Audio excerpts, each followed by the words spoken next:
Okay, welcome all to our unique webinar on neonatal hemodynamic in collaboration with NeoHeart Society. It's a pleasure to have such eminent speaker join us from United States. I would like to thank Prof. Rima for her time and effort to organize this webinar, and I would like to thank Dr. Shazia, our liaison officer with NeoHeart, for such a great effort. And please let me allow me to introduce the first speaker, Prof. Rima Badr. She is a president of Fetal Heart Group and professor of pediatric and fetal cardiology in King Abdulaziz University, and she's recently locum in Ministry of Health. So are you ready, Prof. Rima? The presentation will be 20 minutes, then we will go for 5-minute question and answer. Thank you very much, Nuran, for introducing this beautiful webinar. And since we're just starting and we still have time for more audience to join, I just want to thank Dr. Shazia Bombal for really a great effort to have the first collaboration with NeoHeart Society in the Middle East. And I just want to thank all the eminent speakers who really joined us today. And I'm going to be the first speaker, unfortunately. And I just want to say that I'm a cardiologist, and I want to be, I'd like to share knowledge to neonatologists and vice versa. So the idea of the whole webinar is that we sort of speak the same language. And this is the hospital where I work, and this is the Fetal Heart Group, and where we are trying to sort of promote the work between neonatology and fetal in the area. And this is the Saudi Heart, where I'm also a member there. And so I have no disclosures. And if we talk about fetal circulation, I'd just like you to listen to this or watch this video for a second, please.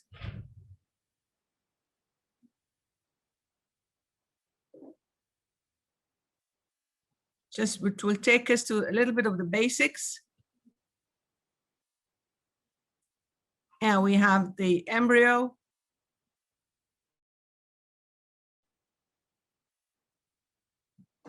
And then we talk about the heart, the right atrium, and we're talking about the basics, the left atrium, and we have the aorta and pulmonary artery coming out of the right side, and the aorta coming out of the left side. So the red blood is on the right, and the blue blood is on the right, and the red blood is on the left. So this is in fetal life, okay? And then we have ductus arteriosus and foramen ovale, which we see postnatally, but in antenatal life, the direction of flow is different than postnatal life. So this is one first lesson we know in antenatal hemodynamics. And then we will see here that how the blood flows from right atrium to right ventricle, and then from right ventricle to pulmonary artery. And the message also to know is that in the fetal life, the lungs are not really functioning at the maximum as they do postnatally, but we have an alternative, which is the placenta that we are doing it takes care of the lung. And of course, because the lung is not really used that much, and all the oxygenation, deoxygenation happens in the placenta, the direction of flow is very important, and other factors play in the well-being of the fetus or the hemodynamics of the fetus. Again, now, before I start, I'd like to just give you a little bit of beauty of a fetal heart that we see. And this is a 22 weeks gestation fetus, and this is a 3D of the fetal heart. And what we see here, we see the right atrium, the right ventricle, left atrium, left ventricle. It's very difficult in utero to know which is right and which is left, but it is very, very important to know which is right and which is left, because the situs has a lot of effect on the diagnosis and on the outcome of the pregnancy if it was abnormal. Now, also when we do the 2D and we do 3D, we'd like to look at the depth of the ventricles, and we look at the function, and we'll put the color on, and we can easily say that the contraction is proper, the function, just looking at it like that is optimal, and I don't see any crossing through the VSD. And I see here the descending aorta, and I'm not promoting that we do 3D to everybody, but sometimes it's very beautiful, especially in a complex heart disease. And we're looking at the flow chart here, and this is very important that we keep it in our minds when we're looking at the fetal circulation. We have pulmonary trunk, and please look at the color. Look at the color of the boxes here, and what is bright red, blue, a little bit of less blue, and so on. This reflects the degree of oxygenation of the flow in the fetal circulation. So we have pulmonary trunk, and we have lungs, pulmonary veins, and left atrium, and foraminal valley. And so if I take the right side and the left side, there are communications between right and left, which is the foraminal valley and the ductus arteriosus in utero, and we have the ductus venosus. So in utero, we have 3 connections basically in the circulation, which is ductus venosus, ductus arteriosus, and foraminal valley. And the direction of flow is very important to note in diagnosis of congenital heart disease, and also in the outcome postnatally in the first 24 hours. Now, by the 3rd month of development in utero, all major blood vessels are present and functioning.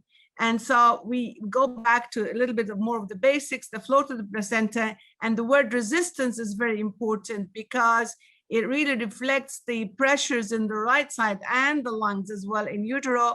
And so we have resistance to flow in the lungs, and of course, this is expected, but we don't want it to go postnatally. And this is when we have, if this resistance stays postnatally, we have what we call pulmonary hypertension, which is pressure high in the lungs. So we need to know that in utero, the resistance is high in the lungs, but usually there is a transition postnatally where we lose this high resistance gradually by 6 to 8 weeks gestation. Now, looking at the umbilical circulation, we have 2 umbilical arteries, and the name here does not reflect the true oxygenation, which is, it carries the deoxygenated blood. So it's umbilical artery, but it carries deoxygenated blood. And if you look at the color, it's not bright red. And also it helps, we have that while the umbilical vein is carrying the oxygenated blood. So the message here is that 2 umbilical arteries carry deoxygenated blood, and the vein carries the oxygenated blood, okay? Now, this is very important, the concept to start with, which one is carrying what, and of course, the concentration of oxygen is very important. Now, oxygen-rich ductus venosus is preferentially directed into the left atrium. So we know that ductus venosus deals with the right side of the heart, but there is preferential flow from the right to the left atrium. The word preferential is very important because it controls the oxygen concentration in utero. Now, the venous return of the left heart is compromised of both ductus venosus and pulmonary venous blood. So we have venous return, which is coming to the ductus venosus and pulmonary venous blood to the left side. And then we have less oxygenated blood going to the right heart and the SVC. So the concentration in utero does not reflect the postnatal concentration once the baby is disconnected from the placenta, and once the fetus is no longer a fetus, is a newborn. And the transition is very important. Left and right hearts function in parallel rather than in series, and this is important in utero. And when we call parallel rather than series postnatally for our junior staff, we know that this is the transposition of great arteries when we have in parallel circulation. But the beauty is that in utero, we have also in parallel circulation, but it's accepted. It is required and accepted in utero. So this is one of the references between prenatal and postnatal life. Also, the degree of ejection and the degree of dependence on the ventricles is very important, where the right ventricle is the main ventricle. And that's why when we do echo postnatally, we have a dominant right ventricle. And this is, and you do an ECG postnatally, also dominant right ventricle, but there's a transition where to later on in life where this right ventricle is no longer dominant unless we have problems, congenital heart disease.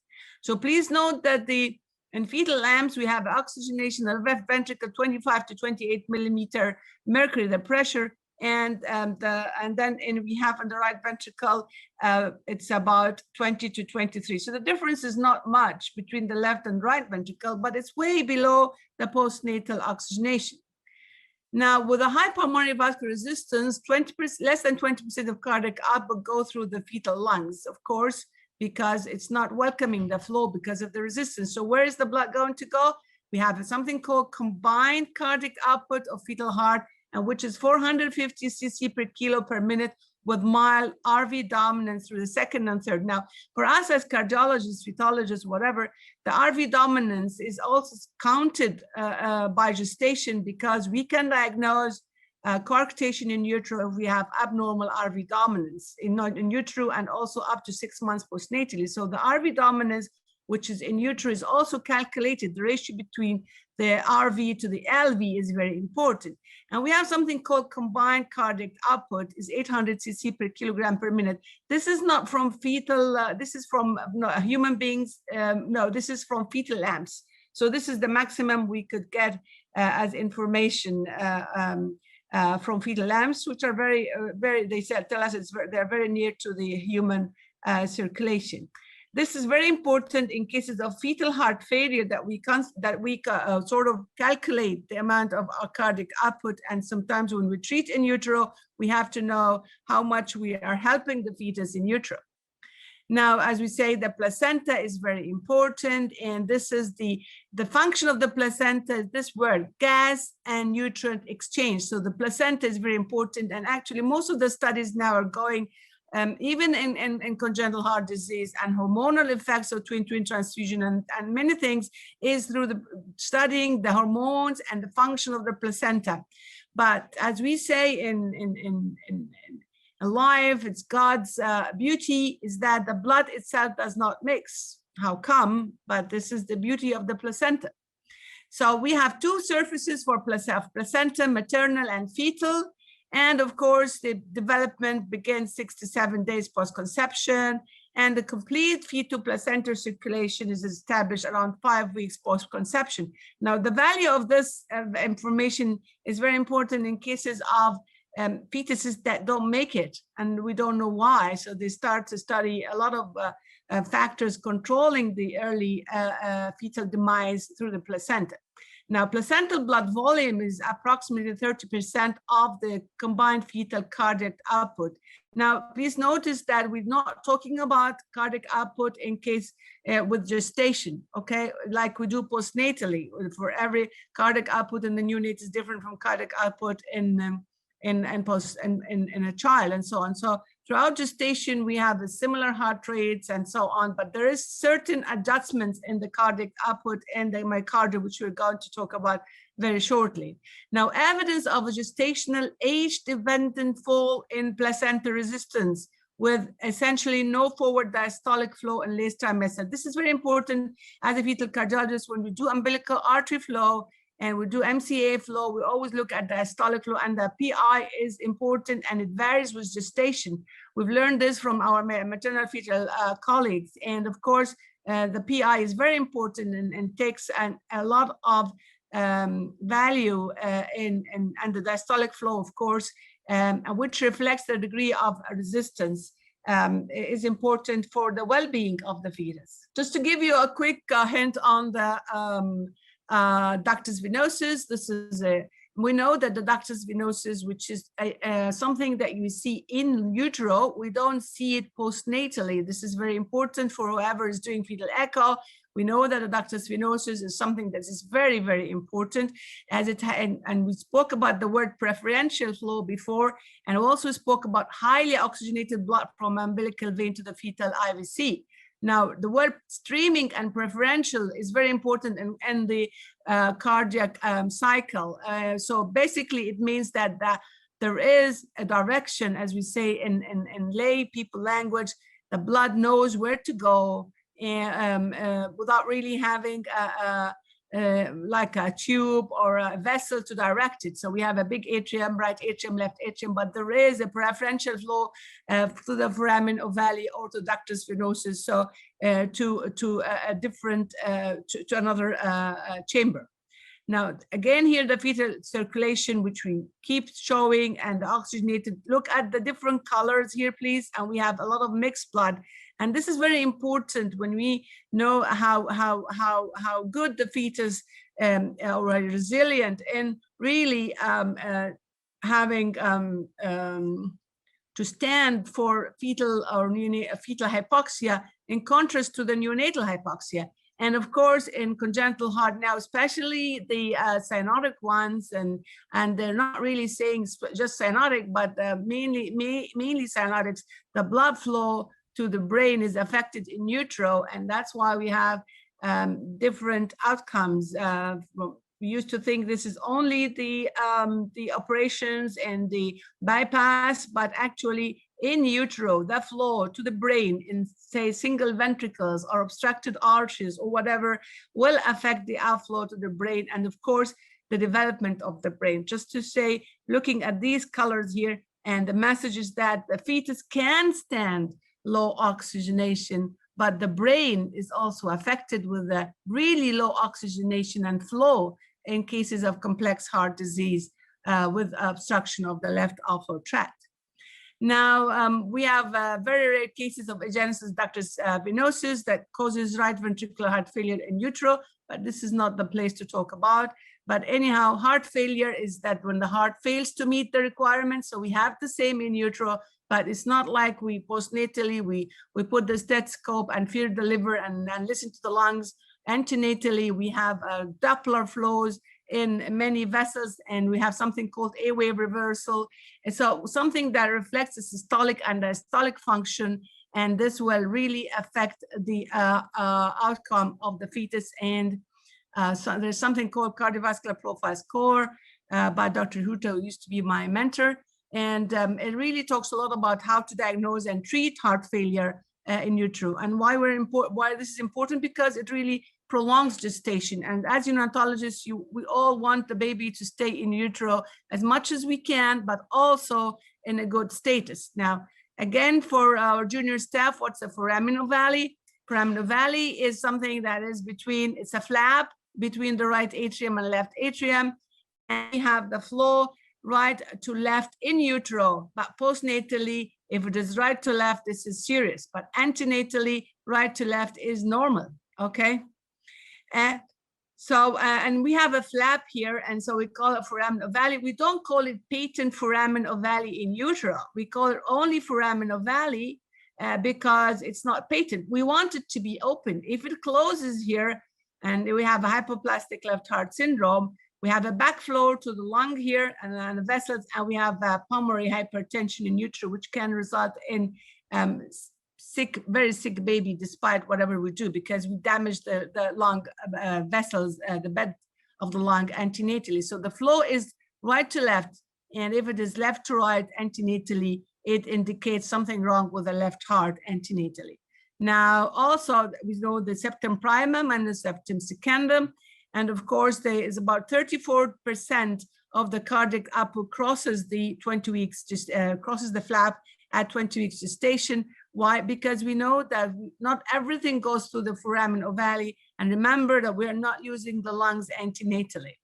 The ductus arteriosus is very important. It's the piece that connects the pulmonary artery to the aortic arch. And it's very important for all neonatologists and for all people who do cardiology postnatally and antenatally.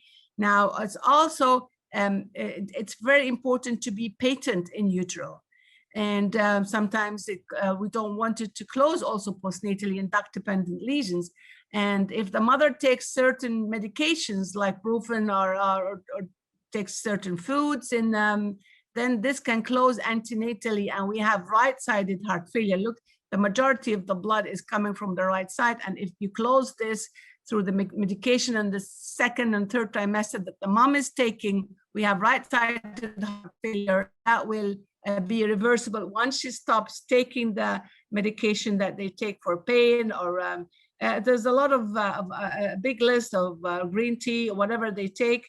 And what we see in fetal life is that unexplained tricuspid regurgitation with a big right heart. So anyhow, and then the arch is very important. And looking at this, the position of the ductus is important, and it relates to the position of the aortic arch. When we have a left arch, is different from the right arch, okay?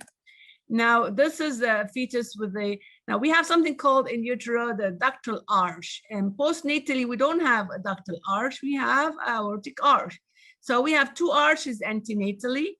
So, and then we know that this is, what is the ductal arch? It's the left pulmonary artery going down to descending aorta. So we call this ductal arch. And if you try and to stop it, if you with the probe, you move it up and down, you can see branches here, and so we call it aortic arch. So the ductal arch and aortic arches are very important antenatally, especially in cases of obstruction of either right heart or left heart. Now, the isthmus is very important for coarctation and arch depend, but isthmus is not easy. One of the most difficult antenatal diagnoses of congenital heart disease is coarctation of the aorta, and we have to look for it further. Sorry? 2 minutes more only. Oh my God. So I'm going to move. So we're talking about the preload and the afterload. And this is something very important antenatally in cases of a treatment, especially we want to treat cases of hydrops with the digoxin. And of course, please note that the heart rate is 10 to 150. And when we have something below 110, it's bradycardia. If something above 200, this is tachycardia, and so on. So what happens in utero, and then when the baby comes out and the placenta is disconnected and baby takes the first breath. And so we just want to say that this is a fetal circulation where we have right to left shunt. And then after delivery at 8 hours of age, this trial of closure of the duct, and then later on, hopefully 24 hours, this is not the rule, that this ductus closes. So again, fetal circulation, PDA is right to left, postnatal is left to right, and then completely closed. So this is what and then of course at 2 months of age or 6 to 8 weeks with a PVR, primary vascular resistance goes down. Now I'm not going to go through a lot, but I just want to, since we're out of time, and this is the ductus arteriosus, and this is the transcatheter closure of ductus arteriosus if it stays for a longer time. Just want to show you what is that we see antenatally with single ventricles, and it's one of the easiest diagnoses that we see. And of course, when we do the 3D, you hope to see another ventricle hiding somewhere. It's a single ventricle, but it's not a single ventricle. We see another ventricle here. This is like in cases of hypoplastic left heart, you have the left heart is very small, and if you put it there, you find asymmetry of the ventricles. We call it single ventricle physiology rather than anatomy, because we have a single ventricle everywhere that's hiding but not functioning. And if you do the 3D, you will find here a small ventricle hiding in a way. And so this is the small ventricle that's hiding posteriorly in a single ventricle patient. Now, this is the non-ductal dependent circulation in utero. So when we talk about non-ductal dependent circulation in utero, we could talk about AV canals. And of course, when we talk about AV canals in utero, we have to make sure that we are really talking about symmetrical ventricles. Okay, this is very important, because if we have symmetrical or balanced ventricles, then the baby can deliver in a normal non-tertiary cardiac center and referred postnatally for assessment. But if we have asymmetrical, or then we think of one of the great vessels will be abnormal. Also, the AV valve regurgitation, the blue jet that we see here antenatally, this is 3D of AV canal. What happens here is that the baby might go into heart failure in utero, and we might lose the baby. So the follow-up of fetuses with AV canals is different depending on the etiology, but basically it's a non-ductal dependent circulation. Okay, so then when we counsel them antenatally, we talk to our neonatologists, we have a session, we speak to them and say this baby could be delivered normally at term, and probably if there's no AVR regurgitation, the scores are okay, delivery at term, non-assisted, no cesarean sections for congenital heart disease, no more, unless there's fetal hydrops and heart failure most of the time. Okay, so just wanted to show you. And of course, with the 3D, you can see a lot of beauty. Now, one of the things that we see antenatal is fetal arrhythmias. And in fetal arrhythmias, the baby can die in utero. But what happens is that nowadays we treat them all in utero, especially with supraventricular tachycardia, and respond through giving mom digoxin or sotalol or whatever. But the question is that we might lose them if we don't catch them So this is the message that any abnormal CTG, it has to be referred to a fetal or pediatric cardiologist. And if the rate is like this one here is very high, you have to treat. The beauty in supraventricular tachycardia is that you have normal anatomy. Left ventricle, right atrium, left ventricle, left atrium, descending aorta. Most of the time we have only one problem. So once we treat, this is the case we treated, and we give mom digoxin, good dose of digoxin, higher than the usual. So the other cardiologists will be a little bit amazed, but we give them big doses because of placenta. And if there's high drops, we give 2 medications. And then the mother can go home and baby can recover. So the take-home message here is that there is a fetal left and right hearts function in parallel rather than in series. So this is very important, parallel circulation in utero. Number 2, as a consequence of fetal circulation, streaming, the word streaming is very important, of blood, the left heart in utero sees more highly oxygenated blood, say more highly, but not really oxygenated blood like we see postnatally. And of course, the fetal myocardium and brain is very important that we need antenatally and postnatally. And we know that there's something called brain spurring effect that we have to make sure that doesn't happen in IUGRs. Now, the heart rates are important, and we spoke about that. The myocardium is important, that we have to make sure that we control the heart failure and the arrhythmias before they go out of control. And the fetal response to stress is very important, includes increase in mean arterial pressure, decrease in fetal heart rate, and late in the course, decrease in combined cardiac output. So this is very important in cases of high drops or uncontrolled arrhythmias, that we have later on irreversible heart failure with abnormal combined cardiac output and redistribution. And thank you very much. Sorry for the time. Thank you, Prof. Rima. So we can postpone the questions and answer for the end of this webinar, and we'll go for the next speaker. Thank you. It is my honor to introduce our next speaker, Dr. Bill Bennett. Dr. Bennett is a Philip Sunshine Professor of Neonatology Emeritus at Stanford University, where he's built his illustrious career. He's well recognized for his contributions to neonatology and received the 2020 Avery Faneroff Neonatal Education Award through the section of Neonatal and Perinatal Medicine within the American Academy of Pediatrics. He is especially known for his scholarly work and his insight on the PDA and neonatal sepsis. And following Dr. Bader's talk here, he will be talking about the PDA, to treat or not to treat. Thank you, Dr. Bennett. Thanks for that introduction, Shazia, and thanks to you and to all of the organizers for inviting me to come share some thoughts this morning or this evening on your side of the world about a topic that has occupied a great deal of my time for the last 10 or 12 years, which is the matter of what we do about the patent ductus arteriosus when it remains persistent in a preterm baby. I have no disclosures, won't be talking about any off-label drugs or devices, but I do need to disclose that for many years I was an enthusiastic practitioner of early, universal, and aggressive treatment of patent ductus arteriosus in preterm infants. It was a very straightforward approach. The baby was allowed to have a PDA on day 1 and day 2. If it was still there on day 3, we gave a round of indomethacin. And if it didn't close by day 5, we gave another round of indomethacin. And if it wasn't closed by day 7, we called the surgeon and had the thing ligated. So the ductus got closed early and often. And we did so because it was the logical thing to do. The logic underlying that is summarized in detail in this very recent paper from Pediatrics describing the thinking behind this aggressive approach to management of the PDA.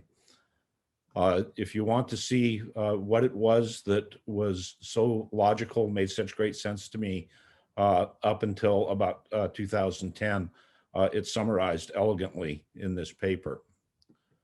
The important information from this paper, though, I think comes in its summary statement at the very end, where the authors comment that they provide a novel treatment algorithm. It's kind of a 3-layered approach to management of PDA. In preterm infants, integrates several treatment modalities in a staged approach.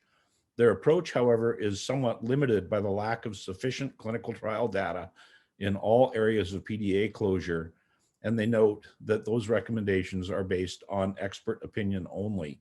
And I would remind all of the listeners that expert opinion only is the lowest form of evidence, and it is so for very good reason.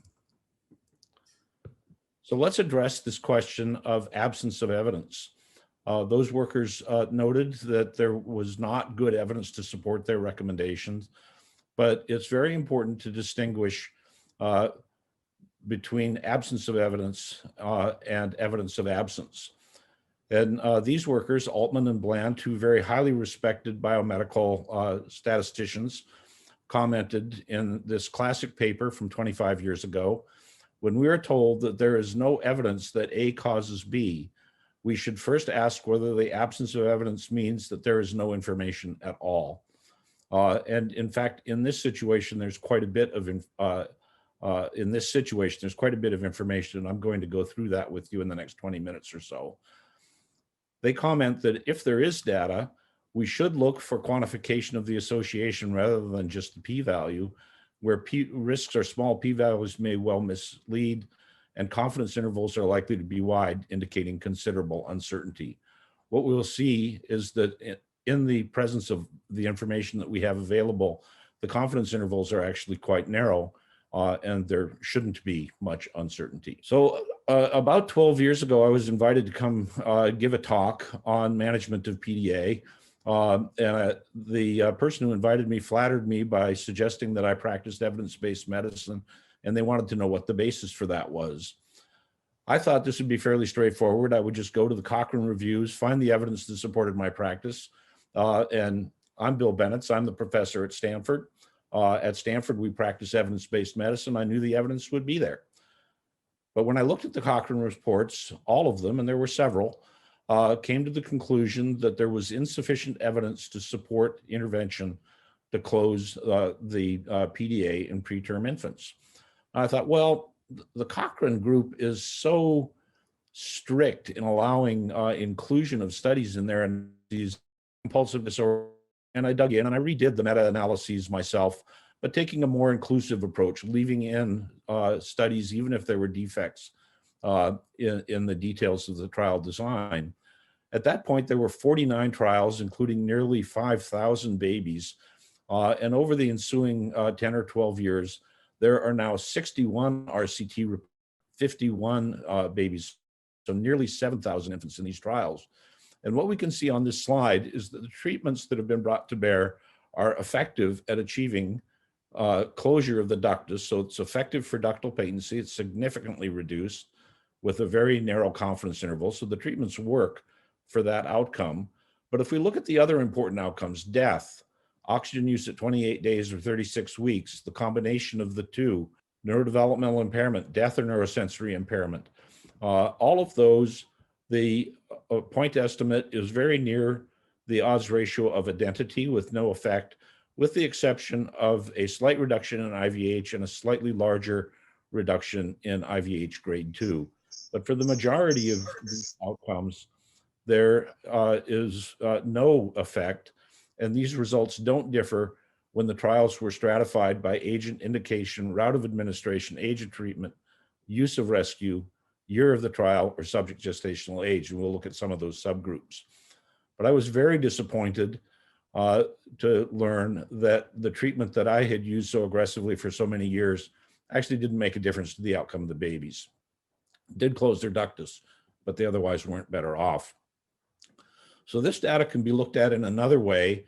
If the idea is that closure of the ductus reduces the risk of an adverse outcome, then the studies in which the treatment was less effective at closing the ductus should have a smaller effect on the odds ratios for death, oxygen use at 36 weeks, or the combination. And those that were more effective at closing the ductus, shown as we move towards the left in these panels, should have a larger effect on the odds ratios for those outcomes, moving things down. And we can see that the regression curves for these comparisons runs right along the line of identity. So variation in the effectiveness for closing the ductus has no effect on variation in these long-term, more important consequences. Very hard to argue from this data that closure of the ductus is beneficial with respect to any of those outcomes. We can also look at the trials that enrolled at less than or equal to 1 day of age and look at the relationships with IVH or IVH greater than grade 2. Obviously, trials that enroll at a later age after these events have already occurred should be excluded because the opportunity is already passed. But again, we can see here that there's no relationship between the efficacy for closing the ductus and the efficacy for reducing IVH. If we look at IVH for grade 2, we can see that the 95% confidence interval shown in the gray here dips below that line of no effect. And that reflects the fact that early or prophylactic treatment with indomethacin is effective at lowering the risk of IVH. But as I mentioned, the other outcomes are not improved by intervention to close the ductus. Now, one of the critiques of this data is that the trials were designed in such a way that it was permissible to use open treatment as a rescue therapy for babies in whom the ductus remained opened in the untreated control group. But if we exclude the trials in which open treatment occurred in more than 50% or more than 67%, so open treatment was only, less than 50% of the patients had less than 50, had exposure to open treatment, or less than a third had exposure to open treatment, we see that the effects on the outcomes are really not significantly changed. Now, we would expect as we had less and less open treatment that these effects, if we exclude the crossovers, and we can see that that does not happen. In a very recent paper that I just found this week from De Waal in Australia, the analysis was done excluding all trials except those in which there was open treatment in less than 20%, and they came to the same conclusion. So this isn't an artifact of open treatment in the control group. This is a real lack of effect. We can also break this down by age at enrollment in the trials, looking at the trials where enrollment occurred at less than 1 day of age, between 1 and 7 days of age, or at 7 or more days of age.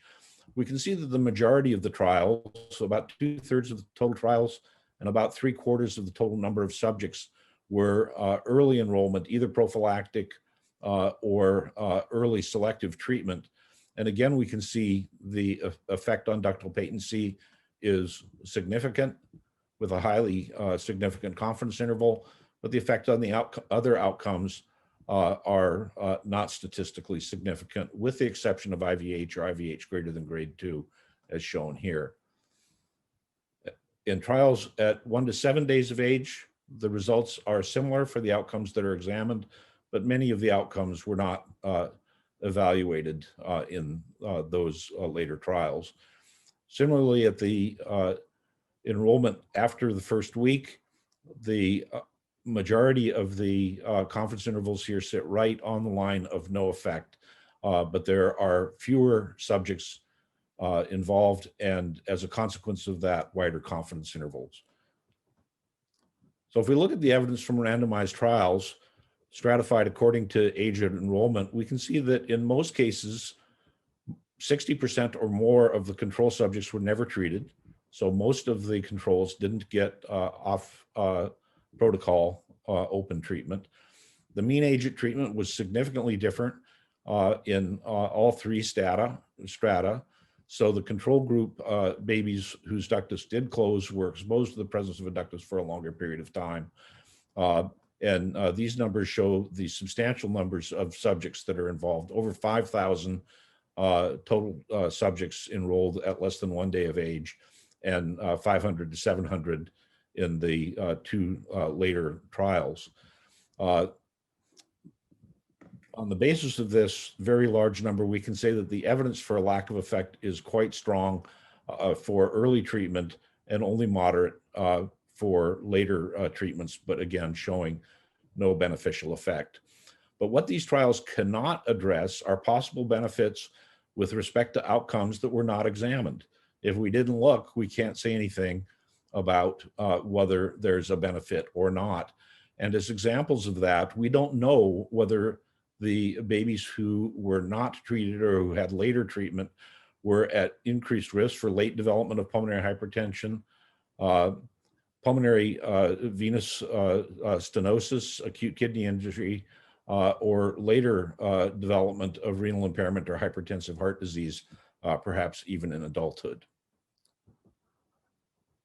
Another critique of these trials is that, well, they were all done a long time ago and did not include very many babies of very low gestational age. So on this panel on the left, the bubble diagram shows the bubbles that are proportionate to the number of infants included in each of the trials.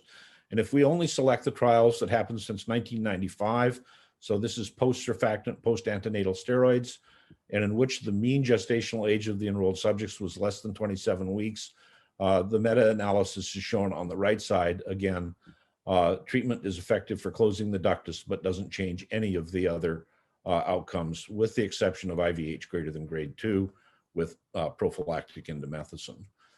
Now, one of the reasons that we may not see much of an effect in these smaller babies is shown in this data from Sung's group in Korea, where they randomized babies to non-intervention or to oral ibuprofen. And remember that oral ibuprofen is putatively the most effective strategy for using ibuprofen. And what they found was that in the larger babies, the more mature babies, those at 27 to 30 weeks, that the use of ibuprofen accelerated the closure of the ductus, but that by 6 weeks of age, both groups had equal rates of ductal closure. In contrast, in the more immature babies, the curves for the timing of closure of the ductus for ibuprofen or non-intervention groups are virtually superimposable. And this raises the question about whether ibuprofen, at least in these very small babies, is even effective for achieving ductal closure. And this may be one of the reasons that there's a lack of apparent efficacy with respect to other outcomes that may be attributable to prolonged ductal patency in those smallest babies.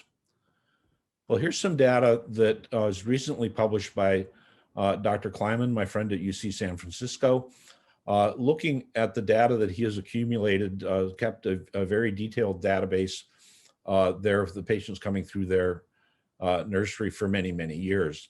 Looking at data over about the last 15 years, what they found was that the rate of death or BPD was related to the duration of exposure to a moderate to large PDA, in that the risk of those outcomes increased in a step function for babies that were exposed to the PDA for more than 7 days, but that with longer durations of exposure, there was no additional increase in the risk. It shifted from BPD and death to just BPD for the older babies, but there was no difference in the combined outcome rate associated with more prolonged exposure. Furthermore, what they found was that the relationship between the risk of BPD and duration of exposure was related to whether or not the child remained intubated. And those babies who were intubated for less than 10 days had no increase in risk. This difference is not statistically significant. But those who were intubated for longer than 10 days did have a significant relationship between prolonged exposure to the PDA and development of BPD. When they broke this down further, using data from the PD8 Tolerate trial, they found, interestingly, that in the babies who were intubated for less than 10 days, in the gray bars, there was no relationship at all. Longer exposure to PDA did not confer increased risk of severe BPD, whereas those babies who were intubated for greater than 10 days, exposure for more than 11 days was associated with an increased risk, but further increases in the duration of exposure were not associated with further increases in the rate of severe BPD. That data is very similar to some data also reported from Sung's group in Korea. I won't walk through all of these outcomes, but what they found was that these various outcomes were not related to duration of exposure in a multivariate analysis where they used duration of exposure as a continuous rather than a categorical variable. But again, they did not see a dose-response relationship. And that's important because if we're thinking in terms of causation, and we go back to the classic Bradford Hill classification of what outcomes can be considered as if we're trying to attribute a cause, the comment in this update to that classic set of guidelines is that while the presence of a dose-response relationship does not always support causality, its absence when expected should lead us to doubt causality. And I think this is the importance of the data that I've just presented in the longer durations of exposure, which should be, according to the hypothesis articulated in the paper I showed at the very beginning of the talk, they should be associated with increased risk of adverse outcomes. And it turns out they're not. In the absence of the dose-response relationship in this circumstance casts real doubt on the hypothesis that the PDA has a causal role in these outcomes. So to summarize, here's the evidence that treatment to close the PDA improves outcomes in preterm infants. Now, I'm not going to hit the button here and have a bunch of bullet points pop up because this is all of the evidence. And if someone has evidence that I can put onto this slide to fill up this large blank, I would very much appreciate if they would share it with all of us.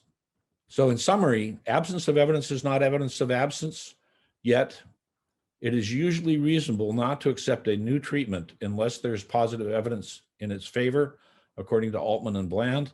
And I would posit that it's usually reasonable not to continue an old treatment unless there's positive evidence in its failure, in its favor. So I would encourage those of you who are still following the path that I followed for so much of my career of aggressively treating the PDA, back down and do so less aggressively. So what are the consequences of stopping treatment? Well, here's data summarizing the outcomes for nearly, over 1,000 babies who were treated under conservative circumstances. And we can see in the orange bars that in the vast majority of cases, the ductus closed without intervention. There were a few infants here who had a non-significant patent ductus arteriosus. And in all but one of these studies, as shown in the gray, there was some treatment of PDA. And I think this data in the Semberova paper from 2017, this is from Ireland and the Czech Republic. They treated 18 out of 321 very low birth weight babies for a treatment rate of around 6%. And I think that's probably representative of something that should approximate an appropriate rate of treatment. Our rate of treatment shouldn't be 0, to be clear, but it certainly shouldn't be the 70, 80, 90% that was what I was doing earlier in my career. This slide just shows the relationship between gestational age and the time of closure of the ductus. And we can see that the less mature the baby is, the longer it takes for the ductus to close and the larger the proportion of infants who continue to have a patent ductus. This is similar data from Korea. In Korea, they actually achieved essentially complete ductal closure by 3 months of age, even in these very small babies at 23 to 24 weeks. If we look at what happens to babies after they go home, if they're discharged with a persistent patent ductus arteriosus, again, the majority close. There are a few that have a persistent but non-significant PDA. There are some that have no follow-up echocardiogram, shown in this large group, because they're doing well. So in brief, the outcomes for babies who are discharged home are quite good. The analysis of that, you don't have to take my word for it. The paper by Hunschied from last year comes to that same conclusion. We can see similar data if we look at this at a population level. There is a word of caution that I would give, however. These two papers by Hagedorn, the 2018 paper is published in the Journal of Pediatrics. The 2020 paper is an abstract from the canceled PAS meeting from last year. But what Dr. Hagedorn has found is that as you reduce the use of these treatments, there is a corresponding increase in the rate of death or BPD in the subgroup of babies between 400 and 749 grams. And this suggests that there may be a benefit in this subgroup of the very smallest, highest risk babies. And this observation clearly deserves further critical evaluation. I won't spend much time on this slide, but just to point out that not only are long-term outcomes not favorably influenced by closure of the ductus, but the short-term outcomes with respect to acute effects on pulmonary function have also been disappointing in the trials in which that has been evaluated to date. We don't have any data on this impact for the use of ductal occlusion with a transcatheter approach. So I'm very anxious to see such results as we gain more experience with that technology. So what's missing from this argument? Past controlled trials and observational studies cannot address areas that may not have been studied adequately or in some cases at all.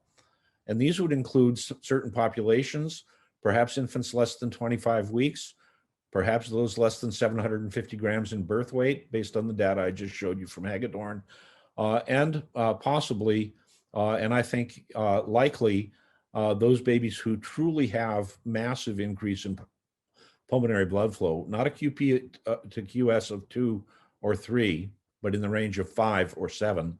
And the challenge right now is that we don't have very good technologies for identifying those babies and quantifying QP, QS in the small babies until we actually get to the cath lab for the transcutaneous closure.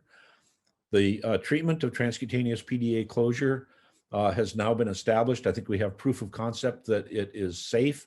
It is effective for closing the ductus, but we don't yet know what the impacts on long-term or even short-term outcomes are going to be. And finally, the various outcomes that have not been examined, some of which I mentioned before, may be important to these babies. In addition to these long-term outcomes, I think we need to ask the question of whether short-term impacts such as reduction in the duration of intubation, mechanical ventilation, oxygen supplementation, if those are achieved with the use of transcutaneous closure of the PDA, that may be sufficient. And we may need to ease up on the rigidity of our requirement that there be a palpable impact on long-term outcomes such as survival, BPD, or neurosensory impairment. What we need to inform management is we need to know which babies who meet these criteria are managed with these interventions, these outcomes are averted. And right now we don't know which criteria, which interventions, or which outcomes are important to fill in the blanks here. And until such evidence is available, treatment to close the ductus is shooting in the dark in the face of substantial evidence that it is not effective. So I would beseech all of you who have to take care of these babies, if you have the opportunity to enroll them in well-designed clinical trials so that we can get answers to these questions and fill in the blanks on this slide, please do so to help us all understand how better to take care of these at-risk babies. And finally, I'll just leave you with this thought from Francis Bacon from 400 years ago, reminding us that sometimes what we believe leads us down false paths and gets in the way of the discovery of truth. So let's set aside the old beliefs, what I had adhered to for so much of my career, start with a blank slate. And we're about to hear from Dr. McNamara, and I think that we should listen very carefully to the case that he makes for rebuilding our conceptual foundation for evaluating and managing PDA in these at-risk babies. Thanks for your time. Thank you very much, Dr. Bennett. Really enjoyed your talk. And I think the next speaker, Dr. Teba will present the next speaker. Yeah, Assalamu alaikum. I am Dr. Teba Bdawi from King Abdullah Medical Complex, consultant in pediatric and perinatal neonatal medicine. First of all, I would like to welcome you all to this presentation. It's a great pleasure for me to introduce our speaker, Dr. Gabriel. It's assistant professor in neonatology and pediatric associated member in Department of Epidemiology and Biostatistics, Program Director in Neonatal Hemodynamic Clinical Research Fellowship Program from Canada. I would like to welcome Dr. Gabriel to start his presentation about cardiac dysfunction in bronchopulmonary dysplasia patient. Thank you very much, Dr. Bedawi, for the presentation, and really thanks for the organizing committee to inviting me to present in this webinar. This is really a wonderful opportunity. The presentations are absolutely exceptional. Thank you very much for allowing me to be part of this panel. I will start my presentation. Can you see my slides? Yes. Perfect. So I'm Gabriel Altit. I'm one of the neonatologists at the Montreal Children's Hospital at McGill University in Canada. This is our hospital during the few minutes of summer that we get here. And I will be speaking to you about cardiac dysfunction and BPD patient, so in the bronchopulmonary dysplasia patients. In terms of disclosure, I want to mention that Medtronic, via a competitive research grant, provided NIRS monitors and sensors for a study currently recruiting at the Montreal Children, and I want to acknowledge the support of the Just for Kids Foundation. So the plan of the presentation will define pulmonary hypertension and review some brief summary for evaluation by echo. We'll discuss about risk factors related to pulmonary hypertension and BPD, the importance of assessing cardiac function in these patients, some evidence about persistence of cardiac dysfunction in adulthood, and really my approach to some of these patients, especially at discharge. So I just want to put this into a case that you might see under your care. This is baby Kevin, who was a baby born at 23and:3 from a mother with preeclampsia and placental insufficiency. This patient was born by C-section because of growth restriction and maternal condition. He required intubation and surfactant exposure and rapidly developed high oxygen needs and remained on prolonged mechanical ventilation. His course in the hospital was complicated with necrotizing enterocolitis that required surgery, and that was followed with failure to thrive.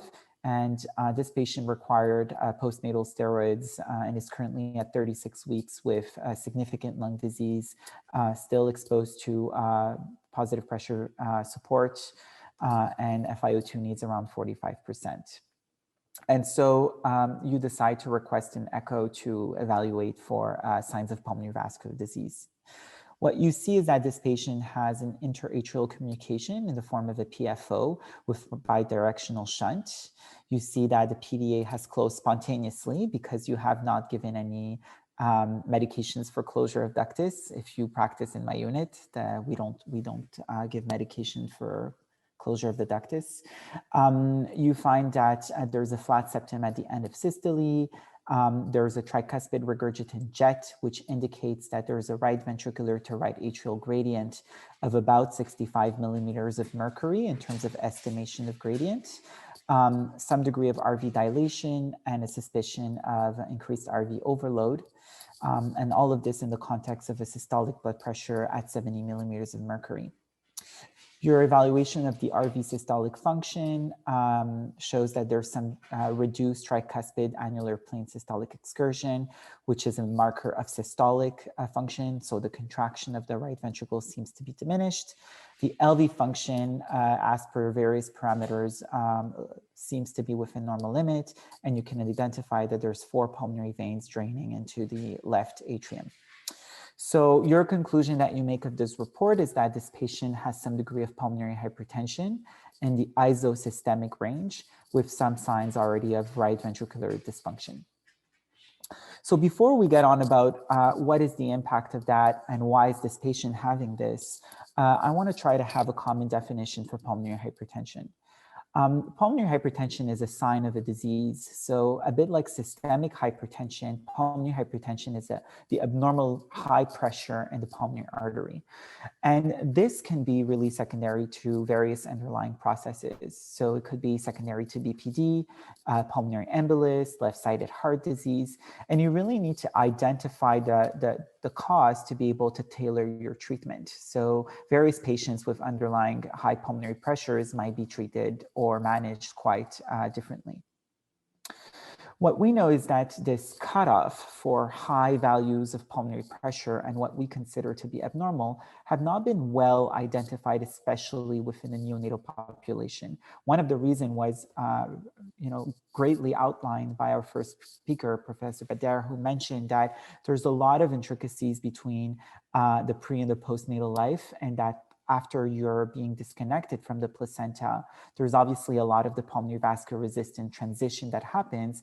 And within the context of prematurity, all this can be quite disturbed. So typically babies will drop their pulmonary vascular resistance in the first 3 months of life and will reach about adult values at around 3 months of life. And so after 3 months of age, consensus within the expert community is that if you have a mean pulmonary arterial pressure above or equal to 20 millimeters of mercury, this could be an indicative of abnormal high pulmonary pressures. This is highly suspected on an echocardiography when the systolic pulmonary arterial pressure is estimated to be equal or above 40 millimeters of mercury. And before 3 months, there's still a matter of controversy, but in general, the expert consensus is that the PA pressure should be at least less than the systemic compartment. So when we use echo in terms of a tool, which is great because you can get live information on your patient, it's generally non-invasive, and you can get both anatomical and functional information. We can also get some insight about pulmonary arterial pressure, either by direct estimate or the consequences of high PA pressures. So in terms of mean pulmonary arterial pressure, you can use your pulmonary insufficiency jet, and we'll go over that. And you can also try to estimate your systolic pulmonary arterial pressure by using the tricuspid regurgitant jet. So what's the TR jet? I'm sure you've seen that in some of your echo reports. The right ventricle at the peak of contraction, so the peak of systole, has its pressure equalizing with the pressure in the pulmonary artery.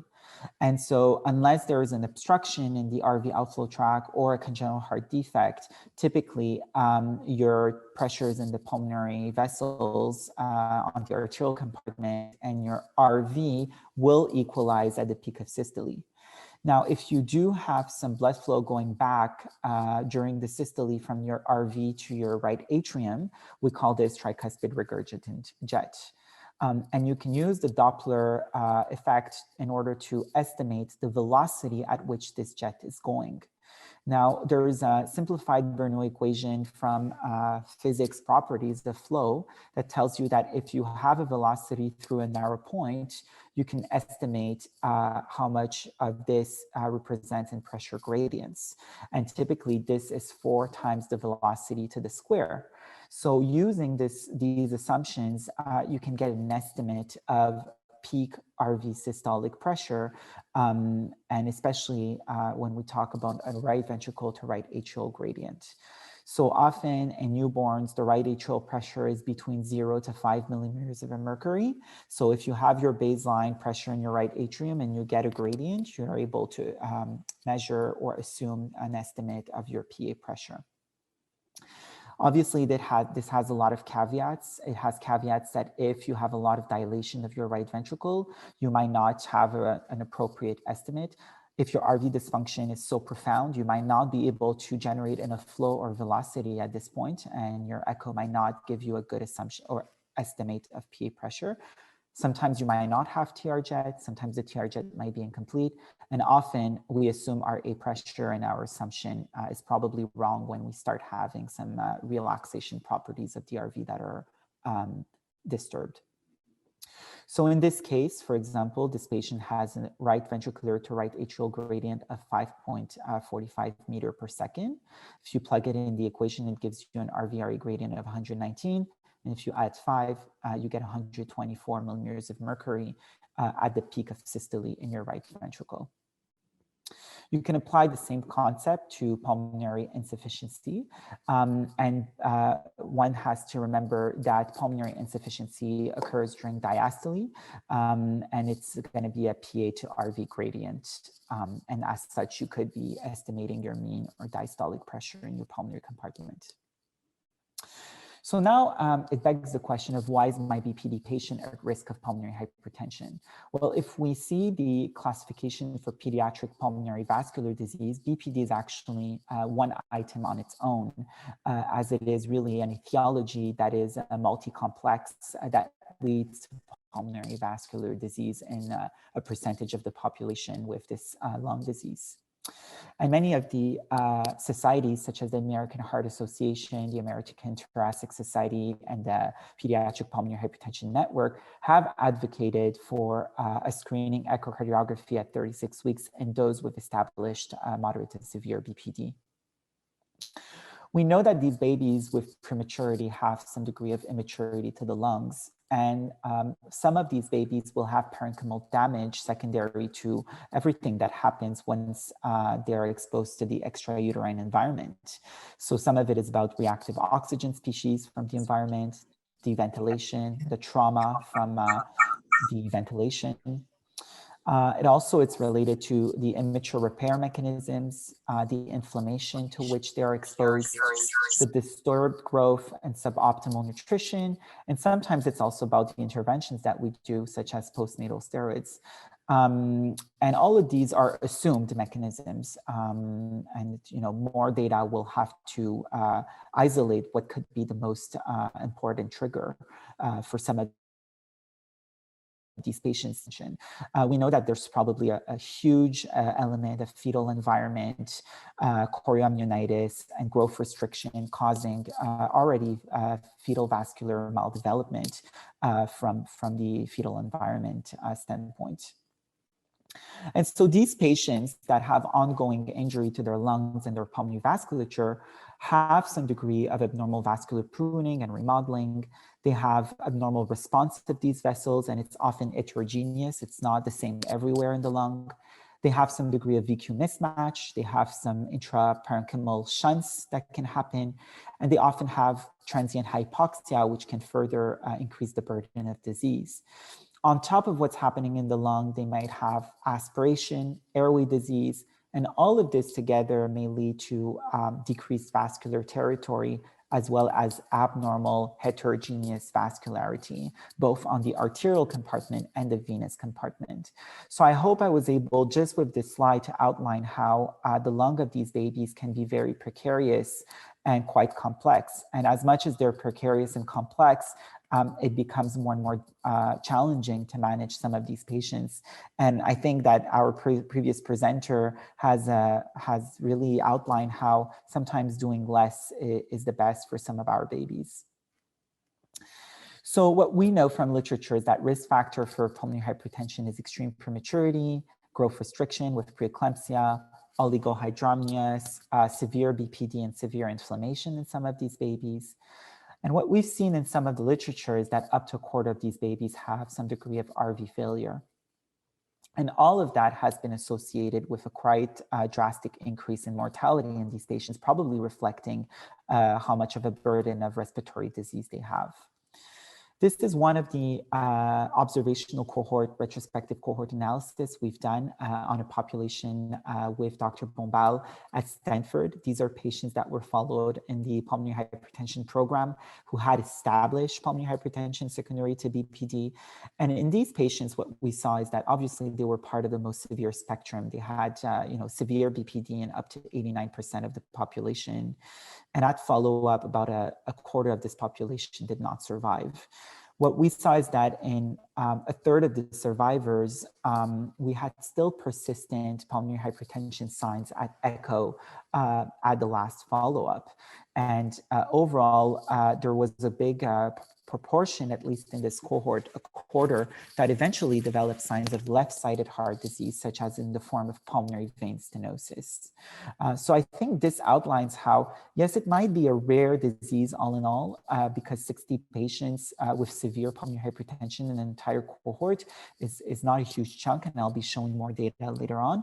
But when they are presenting to the clinics, these patients are quite vulnerable, so we need to put a lot of emphasis on their care.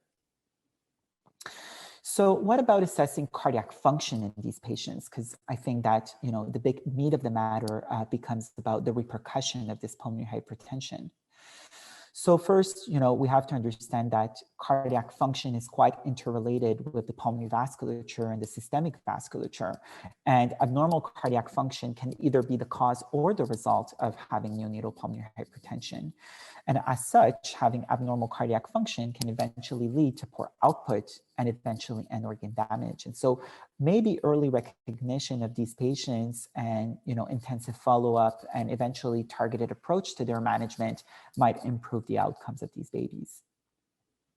So how do we assess cardiac function? There's, you know, one of the most convenient tools is usually cardiac echocardiography. And what we need to understand is that the RV and the LV are like a dancing couple. If one will fail, eventually the other one might fail too. So if one is falling during a dance, the other one might dance, and the other one might fall too. So the cardiac function is highly dependent on the architecture of each ventricle. It's dependent on the afterload and the preload of these ventricles, on the crosstalk, which means how they talk together and activate together, and also on the precise activation of the conducting system. One thing that we have to understand is that our tools are often limited because, as you can understand, as the RV afterload increase, there's going to be an impact to the LV side. Typically, the RV has this very particular configuration and geometry, which makes that the contractional power is in a longitudinal fashion. It has this motion from the outflow tract, from the inflow to the outflow tract. And typically, we measure its function by echo using markers such as the tricuspid annular plane systolic excursion, where we see the tricuspid valve actually going down in the RV compartment during systole. The LV contracts quite differently. It tends to have this bullet shape and will contract towards the inside, but there's also other properties to the LV function, such as a ringing motion, like if trying to take a towel and remove all the water from it. So you can see from a 3D representation from this group that there's a nice contraction towards the inside with a little torsion mechanism. And we see that as RV afterload is increasing in these patients with BPD and pulmonary hypertension, how you can have an impact both on the RV function that eventually dilates quite significantly and hypertrophies, but also how the LV cavity can eventually become impinged, and we call this pancaking of the left ventricle.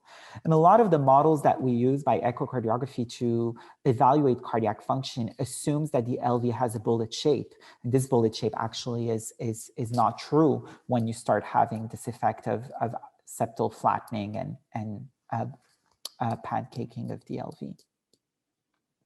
So for that reason, we try to use new modalities to understand the function of these ventricles. And one of the modalities is what we call speckle tracking echo, where we follow pixels of the image from the old to the new location.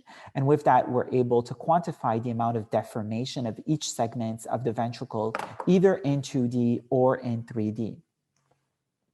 So these can be applied in different views, and from that you can get values such as what we call the global longitudinal strain, which is a measurement of deformation either in the systolic or diastolic phase of the cardiac cycle. So we took the same cohort that we had at Stanford. So these are patients with prematurity and BPD with pulmonary hypertension. And we analyzed their heart echo at the diagnosis of pulmonary hypertension, which was closer to 40 weeks or termed corrected gestational age.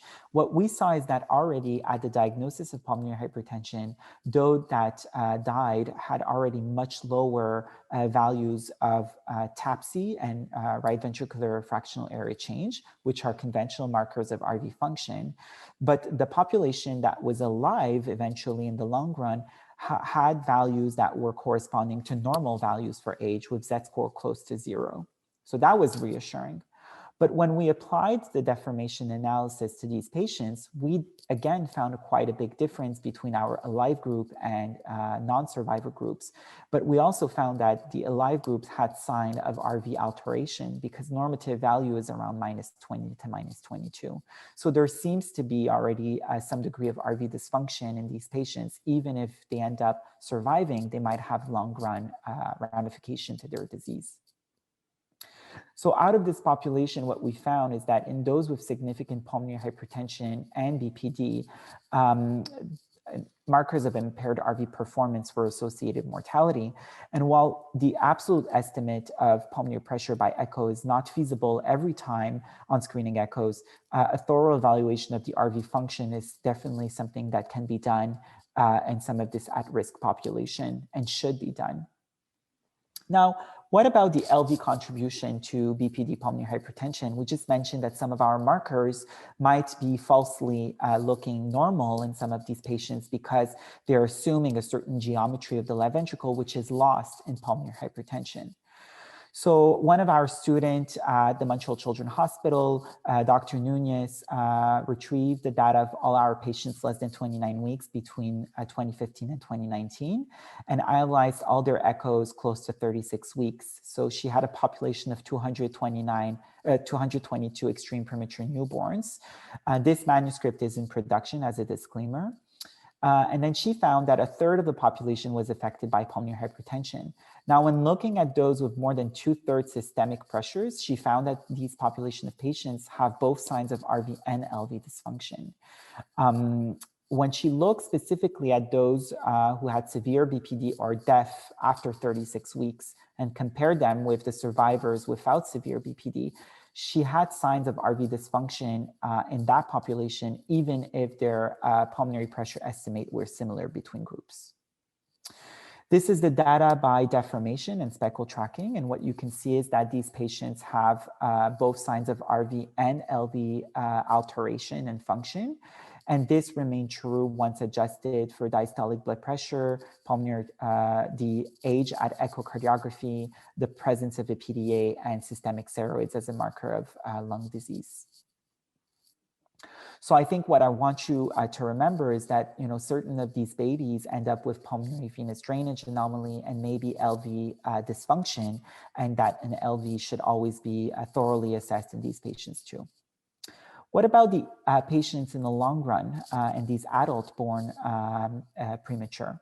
So some of you might have come across from the great work of Dr. Lewandowski from Oxford, which has already shown by MRI that in a population of preterms, but closer to the 33 weeks trademark, there was alteration in the geometry of their heart at adulthood. We recently looked at our population of severe BPD once they were adult at an average age of 19 years old. These patients were quite small at birth, 26 weeks. And in these severe BPD patients, we found that those with obstructive pulmonary function test at adulthood had signs of RV dysfunction to those with non-obstructive pulmonary function test, but their marker of pulmonary pressure was quite similar. So then again, there seems to be, a lasting effect on their RV function from possibly the interplay between their lungs and their heart. We recently published also a prospective cohorts of young adults that were born preterms. We looked at them compared to term newborns later on in their life at an average age of 23 years old. And what we found is that the preterm had signs of RV dysfunction, or at least RV alteration by TAPSE and tissue Doppler imaging. And especially in those with bronchopulmonary dysplasia, we found that these patients had a much marked marker of RV systolic function. We also looked at these adults and found that they had smaller LVs once you even adjust for body surface area. They had smaller stroke volume of the LV, smaller cardiac outputs, and they had some markers of altered diastolic function of the left ventricle when they were born preterm. What about where we're going in terms of future studies? So in our lab at the Montreal Children, we're currently recruiting extreme premature babies, and we're following them both in the NICU and at outpatient setting up until the age of 5. And we're applying new technologies such as 3D echocardiography. So that's a preemie less than 1,000 gram with an echo in the first few days of life. And we're able to get a better assessment of their LV geometry and function, as well as some of these rotational mechanisms I've mentioned. We're also applying the same modalities for the RV to try to better understand how is the RV growing and its function in time as these babies mature. And if there are some elements that we could pinpoint in terms of the physiopathology of their disease. This is just to mention that some groups have started working on validating some of these RV markers by 3D in the neonates. And there are other groups working on looking at other modalities to quantify their pulmonary flow. So what to do with pulmonary hypertension in BPD? That's my quick outlook. We had 2 publications on surveys, both in the neonatal practitioner population, as well as those with hemodynamic expertise. And what we outline is that there was quite a lot of variations in evaluation and management of these patients. And I think that shows that we still need to put a lot of focus in creating robust evidence for better managing and evaluating these patients. So my personal approach is that, these patients are at high risk of RV failure and death. So you want to make sure that you do prevention medicine in terms of preventing the respiratory infection with vaccination and good counseling of your population. We do ensure that these patients have appropriate saturation above 92% for more than 95% of the time to avoid vasculature vasospasm. We train our parents to recognize signs of respiratory distress and RV failure, as well as we provide them with basic CPR training before discharge if the baby has some pulmonary hypertension. The initiation and adjustment of the drugs that have been described in the literature, none of these drugs have really been studied in the population of BPD pulmonary hypertension. So really, it has to be done in the context of a multidisciplinary fashion. And the approach that we personally have is that we try to optimize their lungs, their airways, their reflux, and we work with a multidisciplinary team before we even jump to start some of these medications that have side effects. But in some of these patients with severe pulmonary hypertension and RV dysfunction, we will consider sporadically using some of these drugs as a rescue mechanism. But the vast majority of our patients do not end up on these medications. Finally, I wanted to quickly talk about discharge planning. So some of these patients might eventually post-COVID travel by plane, and they're at risk of PH crisis. So we do a hypoxic challenge test if the family would like to travel, but we do it when these patients have a controlled pulmonary pressures on echo or on other measuring modalities. If you do end up starting some of these medications, you have to be very aware and careful that they have side effects. And so some of these patients that may have left-sided heart disease, you have to be careful because it may cause post-capillary pulmonary hypertension, and you want to avoid putting vasodilators in some of these patients. The evidence regarding diuretics is extremely controversial, so I would like you to invite you to discuss with your own respirology team. Locally, our respirologists do use it, but it's without quite clear evidence. But if you do use it, you want to make sure that these patients will not have electrolyte imbalances. So my conclusion is that extreme premature newborns with moderate to severe BPD should have a screening echo at 36 weeks because pulmonary hypertension, although in a narrow portion of the population, could be quite detrimental in these patients. Pulmonary hypertension has multiple etiology and pathophysiology and is unique to BPD in many ways for that particular group and population. The assessment of cardiac function may provide targets for management to improve the outcomes of these vulnerable population. The management of these patients require multidisciplinary care and should focus initially on optimizing their respiratory status and the airway status, as well as avoiding aspiration and reflux. And the outcomes are highly influenced by the underlying cardiac performance. I hope I proved to you that these patients need a lot of, more research to understand and have robust data for better targeting care. I want to thank you for the invitation. I want to thank the organizing committee. If you are interested, we do offer on our website lab some modules on pulmonary hypertension and targeted neonatal echo and clips that can be used in the teaching setup, as well as some information about the fellowship in hemodynamics research at McGill University. Well, thank you very much. It's beautiful talk, Gabriel. And what is the website that you want people to look at, please?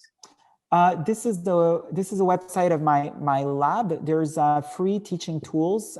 If you're teaching POCUS or neonatal echo, there are some normative views. There's some modules on pulmonary hypertension, and we always welcome collaborations, as well as if there are teaching modules that you would like us to develop or develop with you. It's something that we're very open. So you can always write to me. My email is here, and I will be very happy to answer any of your questions. Gabriel, thank you very much. We leave the question to the end.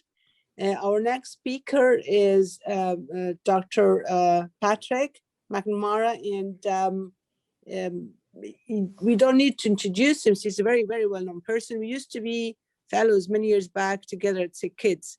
So Prof. Patrick McNamara is Director of the Division of Neonatology, Vice Chair for Inpatient Acute Care, University of Iowa, Steed Families Children's Hospital, Professor of Pediatrics and Internal Medicine, University of Iowa. Most welcome, Patrick. We're very interested to hear your talk. Thank you. Thank you, Rima. Thank you, Shazia, for the introduction. And Gabriel, thank you for making my life a little easier. So as I was mentioning, Gabriel has made my life a little bit easier. I can skip over some of the concepts that he has so eloquently spoken about. And certainly it makes me very happy to see the growth of people like Shazia and Gabriel and the incredible work that they're doing within the field. So what I want to try to cover, I think my job was to talk about neonatal hemodynamics as a critically ill and also kind of go through some hemodynamic cases. What I've done is try to integrate both into a single presentation. I think one of the things that you have heard both in Gabriel's talk and also from Bill's talk earlier on, that we're in an era whereby it is absolutely incumbent of us to better understand the dynamic physiology of these critically ill babies, whether they're extremely preterm or full-term babies, in that, number one, there are more infants surviving at the limit of viability. And number two, data that Gabriel has pointed out, suggesting that we are creating a population at increased risk of adult heart disease.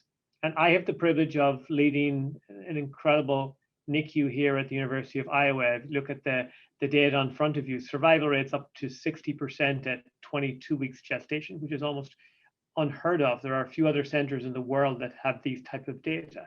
But I think it's really important that as we embrace these smaller and smaller babies, that the potential for dysregulated hemodynamics is much, much higher. I think Bill alluded to that when he talked about perhaps it's the infants less than 26 weeks gestation, less than 750 grams that perhaps are the population of interest.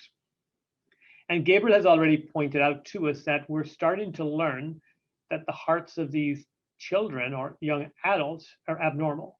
Yet when we try to look back and understand what are the biological phenotypes that predict an increased risk of abnormal heart development, we don't have good data. And that's where work like what Gabriel is speaking to, the importance of longitudinal follow-up, is incredibly important. And we need to change the paradigm of follow-up to not just be neurodevelopmental, but holistic patient care. So the challenges we face in the NICU are, number one, a specialty which in the 1960s, 1970s was very much a physiology-based specialty, has in many respects moved away from physiology, and certainly the field of hemodynamics is probably the best example of that, in which we practice oftentimes in a non-judicious manner. There is an imprecise approach to selection of therapies, and a non-judicious approach towards therapies are given, increased, without actually asking the question, are the drugs working? This is some work from a recent survey that Reagan Giesinger conducted across US sites, and it is shocking. There, across academic centers in North America, 17 different definitions of hypotension. And that inconsistency really is the heart, literally, of what the problem that we have today. So I would say, I think our greatest challenge, PDA is one example, pulmonary hypertension is another example, but we have for the last 40 years provided symptom-based approach to care. And the problem with a symptom-based approach to care is if you're trying to look at the relationship to outcomes, whether it's short, intermediate, or long-term outcomes, it becomes incredibly difficult. So for example, these are symptoms we commonly see in preterm babies in the first 24 to 48 hours of life. Problems of perfusion or low blood pressure defined by less than the mean gestational age. You can give drugs to increase the blood pressure. You can give therapies to make your oxygen saturations rise. You can give therapies to correct metabolic acidosis. And you can do this in isolation and provide care, but is this the best care? And to provide the best care, I think one needs to move to a point at which we have physiologic precision. Are we dealing with high volume ductal shunts? Are we dealing with pulmonary hypertension, heart dysfunction, and so forth? And then providing therapies or interventions specific to actually what is the pathophysiology. The problem is we have all grown up in an era where we have been taught that mean blood pressure above the gestational age is the metric to track and treat. And most people provide algorithmic-based approach to care, just like the one here from this paper in the early 2000s. The vast majority of neonatologists across the world, this is what we do. And it's not a big surprise then when we look at outcomes, and this is some data from Bo Batten's group in the US. Patients who receive treatment for hypotension, it doesn't seem to make a difference in terms of their outcomes. And of more concern, perhaps the treated patients are at increased risk of abnormal neurodevelopmental outcome. Now, one can reconcile this in two ways. One, blood pressure is unimportant, or number two, perhaps our approach to hypotension is too imprecise and lacks the specificity that we need. And I would argue that the second is probably the more intelligent and thoughtful way. Some work from Frank Van Bell's group adds to the puzzle. Here you can see a comparative evaluation of neurodevelopmental outcomes between hypotensive patients in the gray and control patients. And you can see that whatever motor factor you're looking at, there doesn't appear to be a difference in outcomes. However, when they looked at infants in both groups who had low cerebral oxygen saturations during the transitional period, they seemed to be at increased risk of abnormal neurodevelopmental outcomes. So what we do, and what we do all the time in neonatology, is we try to make things easy and make them simple. And the problem is it's not simple. If you try to look at the relationship between blood pressure, cardiac output, vascular resistance, you may have normal, low, or high in each of these domains. And you may have low, normal, or high perfusion. Yet what we do on a daily basis is we screen for a low mean blood pressure. This is much too simple. So where does this come from? This is one of my favorite slides. The threshold of mean blood pressure less than gestational age comes from a UK report in 1992, in which 20 UK pediatricians, of whom only 2 were neonatologists, said, we have no idea what is a normal blood pressure. There are some small preliminary studies that suggest that mean blood pressure and the gestational age have a relationship. And they did not say anything wrong. They said we should use this as a guide to cardiovascular well-being. Unfortunately, from a guide, this has been translated into a dogmatic standard that many people will follow, not just in the NICU, but in the PICU, in the cardiac ICU, as if this is gospel. We need to move beyond this. Now, if you look at the 2 babies in front of you, I think nobody will argue with me that both of these babies look very sick. The baby on the left has got high blood pressure. The baby on the right has got a normal blood pressure. So here we get to problem number one. The relationship between blood pressure and cardiac output is nonlinear. This is some work from a study we published several years ago. Whether it's left ventricular output or SVC flow, you can see it's a broad scatter, such that there are going to be patients with low blood pressure who have an adequate cardiac output, and vice versa. These are the patients I worry the most about. Babies with a normal blood pressure or sometimes a high blood pressure who are in a low cardiac output state that we do not attribute their symptomatology to a cardiovascular reason. So let me just share one case. This is the first case. This is kind of an interesting case because it surprised me at the time. And I think one of the lessons that we've learned as hemodynamic consultants is that we oftentimes get surprised and we cannot be very intelligent clinically. This was a 26-weeker, born uneventful delivery, intubated, given surfactant and weaned to room air.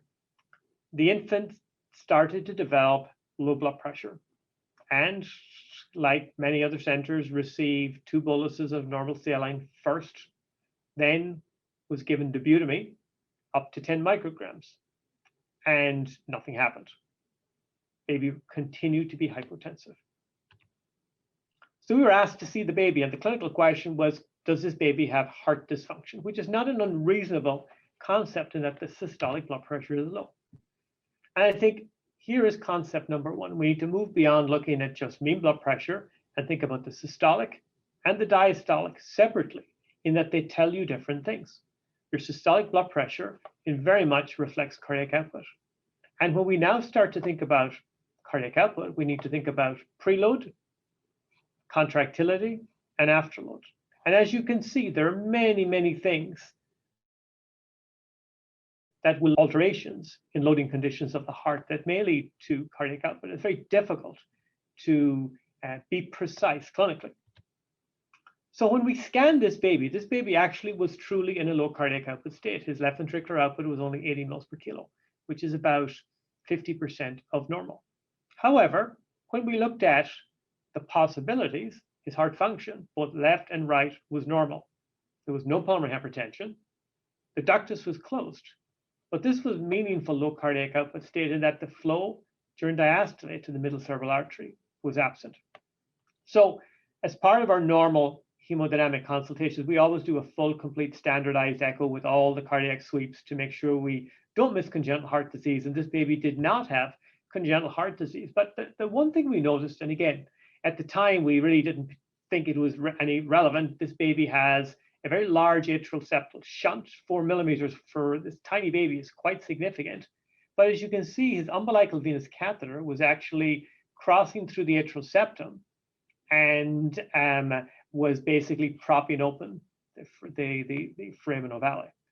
We asked the clinical team, you should probably pull this back, but had no idea at this point in time that it was clinically relevant. Within 5 to 10 minutes of pulling back the UVC, the blood pressure increased. And by 1 hour later, it had completely normalized. We went back and we rescanned the baby. The cardiac output had gone from 80 to 270 mils per kilo per minute. The flow in the middle cerebral artery normalized, and the ASD reduced to less than 1 millimeter. The baby's cardiovascular drugs were weaned off. So here you can see the two pictures. The before, you can see a kind of a slightly less loaded left ventricle with a large ASD. Afterwards, you can see that the left heart looks subjectively at least much more dilated, and the atrial level shunt is gone. So this is quite striking in that if we did not have this information, and the normal standard is people tend to be non-judicious, there would be a progressive augmentation in cardiovascular drugs. I wouldn't be surprised if baby would get onto 2 or 3 drugs and potentially hydrocortisone. So what is the goal of hemodynamics? The goal of hemodynamics is to do what we really should be doing, which is optimizing cellular metabolism, which is the balance between oxygen delivery and oxygen consumption. And oxygen delivery depends on having an adequate hemoglobin, lungs that are well recruited, and adequate cardiac output, which is dependent on heart rate, both preload and afterload, and contractility. Blood pressure is still important, and you should not ignore blood pressure, but we need to think about blood pressure in the context of what may modulate both blood pressure and cardiac output. And if you're not winning from a delivery perspective, then obviously it's important to manage oxygen consumption, particularly in infants with hypoxic ischemic encephalopathy or pulmonary hypertension. So to get from where we are to where we want to be, we need to change the paradigm. We need to have in the NICU the ability to dynamically evaluate in a comprehensive manner and longitudinally follow these particular patients. And this is where it becomes very important. This is where the hemodynamics consultation has borne.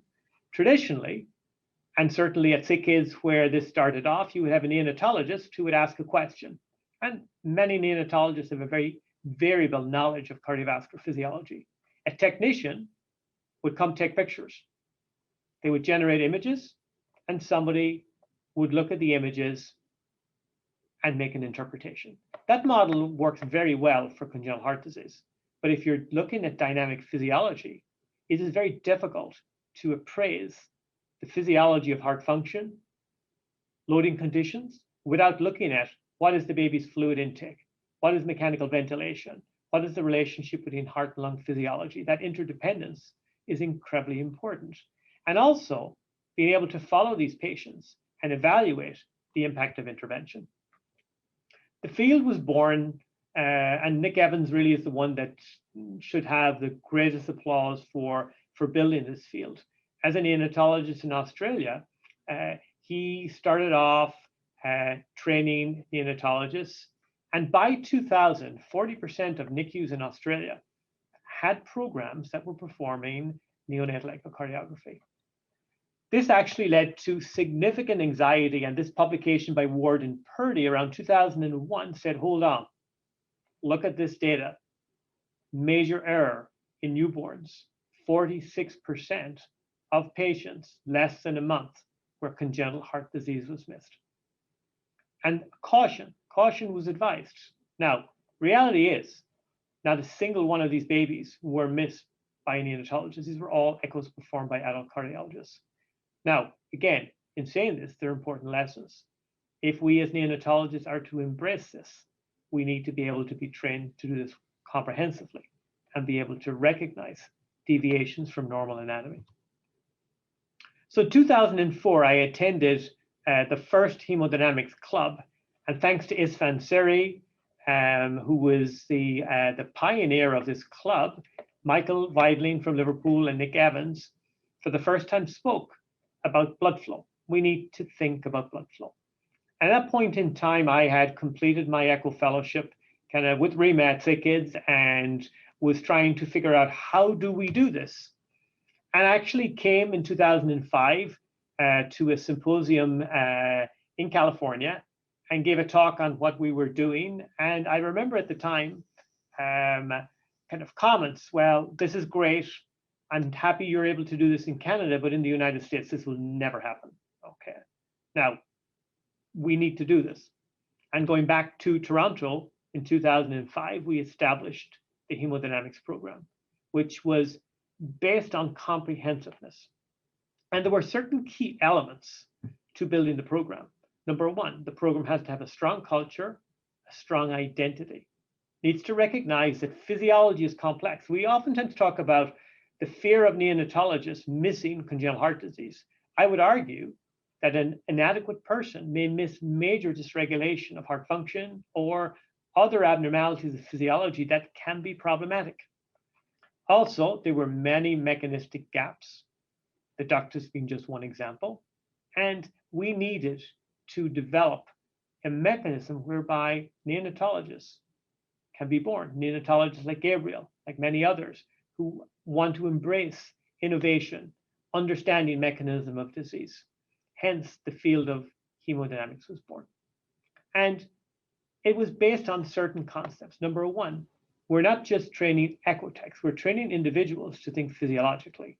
So having very comprehensive knowledge of heart function, cardiovascular pharmacotherapeutics, and being able to take this information to perform a comprehensive assessment and integrating this information within the clinical context are key elements to the precision that's needed. I think things really took off in 2011 when the publication of the guidelines for targeted neonatal echo. And I would applaud Luke Mertens from Sick Kids, who really understood what we were trying to do in the NICU in Toronto and realized that we want to do this well and do it to the highest possible level. But the guidelines were based on really on two concepts. Concept number one, competence, that echo information is dependent on the quality of the images and the reliability of the interpretation. So we need to train people to do this to a high level and do it well. Secondly, cognitive. These individuals need to carefully integrate this information within the clinical context so that we would formulate accurate diagnostic impressions and make good therapeutic recommendations. So in 2018, I had the privilege of being asked to be the division chief at the University of Iowa, as mentioned earlier. This is an incredible program. And from this July, we will have 5 hemodynamics faculty, all of whom have a different area of academic focus, ranging from right ventricle and HIE to cardiac MRI, to predictive analytics, to cardiopulmonary follow-up and so forth. And we perform more than 1,200 hemodynamic consults in the NICU. So probably, I would say 90% of the echoes done in the NICU, we are actually doing. And this is not for congenital heart disease. These are for patients who have hemodynamic disturbance. But we learn lessons, and we learn lessons all the time. So I'm going to take you to a second case. And this is a very interesting case because it teaches us that things change. So this was a 26-week infant who was born in a community hospital.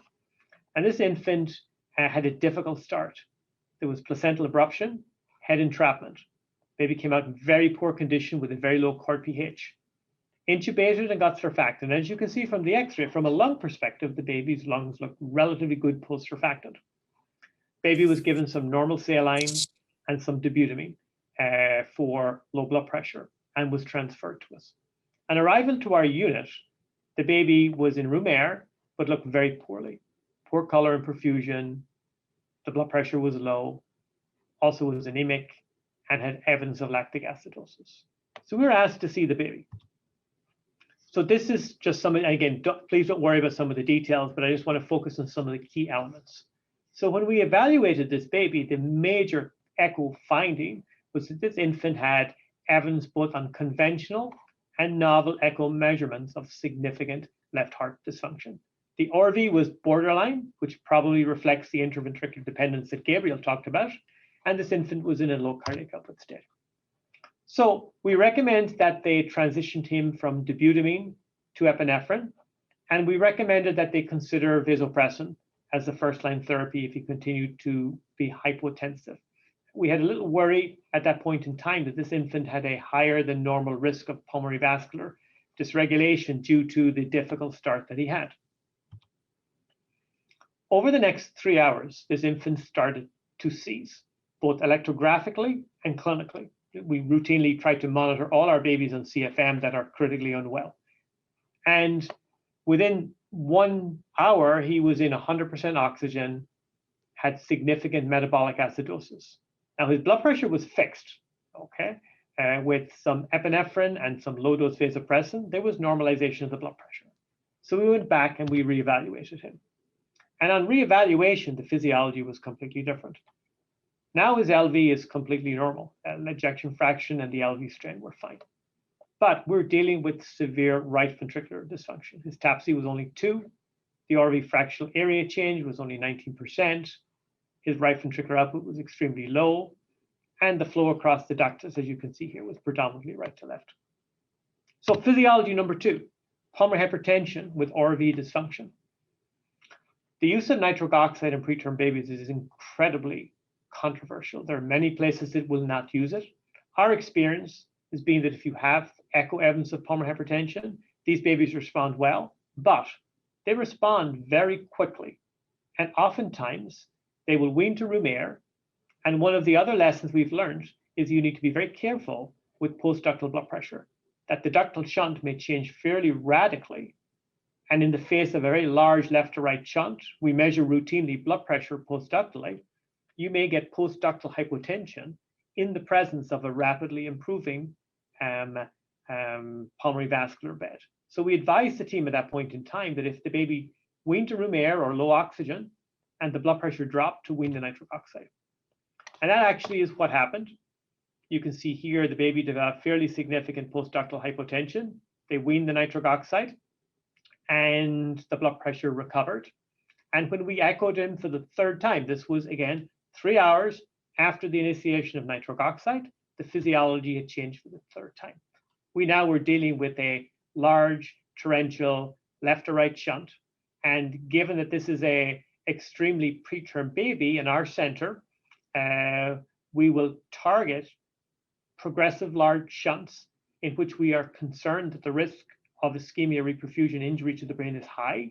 And one could argue this infant who has been in a very low cardiac output state and now has major changes in physiology, the risk would be significantly increased. And so we started the baby on some Tylenol, and the baby did very well, had no IVH or no other major hemodynamic associated complications. So why present this case? Well, I think it teaches us that physiology is dynamic. We sometimes label babies. The baby has pulmonary hypertension and we continue to manage them days on end for that illness. Or the baby has heart dysfunction. Things change. And I think the next era of neonatology and where hemodynamics is important is, rather than thinking of symptoms, we need to think of phenotypes. And what is the impact of interventions on these particular phenotypes and how do they modulate outcomes? And I think this is a nice example because if you look at the data that exists on pulmonary hypertension and its relationship to nitric oxide responsiveness, what you can see here, and this is just based on clinical data, if you use nitric oxide just based on the amount of oxygen you give, preterm babies don't look like they respond to nitric oxide less than 28 weeks gestation. However, if you have echo-confirmed evidence of pulmonary hypertension, as we published kind of a couple of years ago, the odds ratio for response to nitric oxide, at least in terms of oxygenation, was as high as 8, suggesting that we need to recognize the patterns and profile these babies in a much more precise manner. About 4 years ago, Reagan Giesinger conducted this study in Toronto where we, for the period of 1 year, we asked our clinicians, every time we had a hemodynamic consult, we asked them to document what they thought the diagnosis was, what they were going to do next clinically, and put that in a sealed envelope. We then went and did our consultation. And then at the end of the year, we looked at the concordance between what they thought and what we actually did. So we were blinded to what they thought, they were blinded to what we did. And you can see that both for acutely unwell babies or non-acute, there is fairly significant both diagnostic and therapeutic discordance, which ultimately led to significant management changes. So why is all this important? Well, this is a very simple schematic, but again, I tried to keep this in my mind. If we have high diagnostic precision and we have therapies that make sense, the balance is likely to weigh towards therapeutic efficacy and the potential of adverse effects is likely to be less. At the other end, if we have low diagnostic precision, the balance is likely to weigh towards adverse effects. And this is incredibly important. And going back to Bill's talk about PDA therapy, I think some of this is very much at play with respect to how certain are we when we treat PDAs that there is truly actually a physiologic problem. But the other concern we have, and again, this is where bringing this talk and Gabriel's talk together, and this is another important concept, how we adjudicate therapy, and particularly in our clinical trials. So here are 3 vignettes of babies who have BPD. And it's important to remember that we define BPD as a clinical entity. It's the receipt of therapy. It's not a pathophysiologic diagnosis, it's therapy. And here are 3 babies who are all requiring respiratory support. You can see all 3 of them have septal flattening, and they have some degree of right heart dilation that varies from patient to patient. Patient number 1 does not have pulmonary hypertension, but has ASD physiology with a fairly significant atrial level shunt. Patient number 2 actually has got pulmonary vein disease with significant flow acceleration. And patient number 3, and Gabriel maybe alluded to this a little bit, is that this is a baby that actually does not have true pulmonary vascular disease from lung disease, but actually has got systemic hypertension with LV diastolic dysfunction.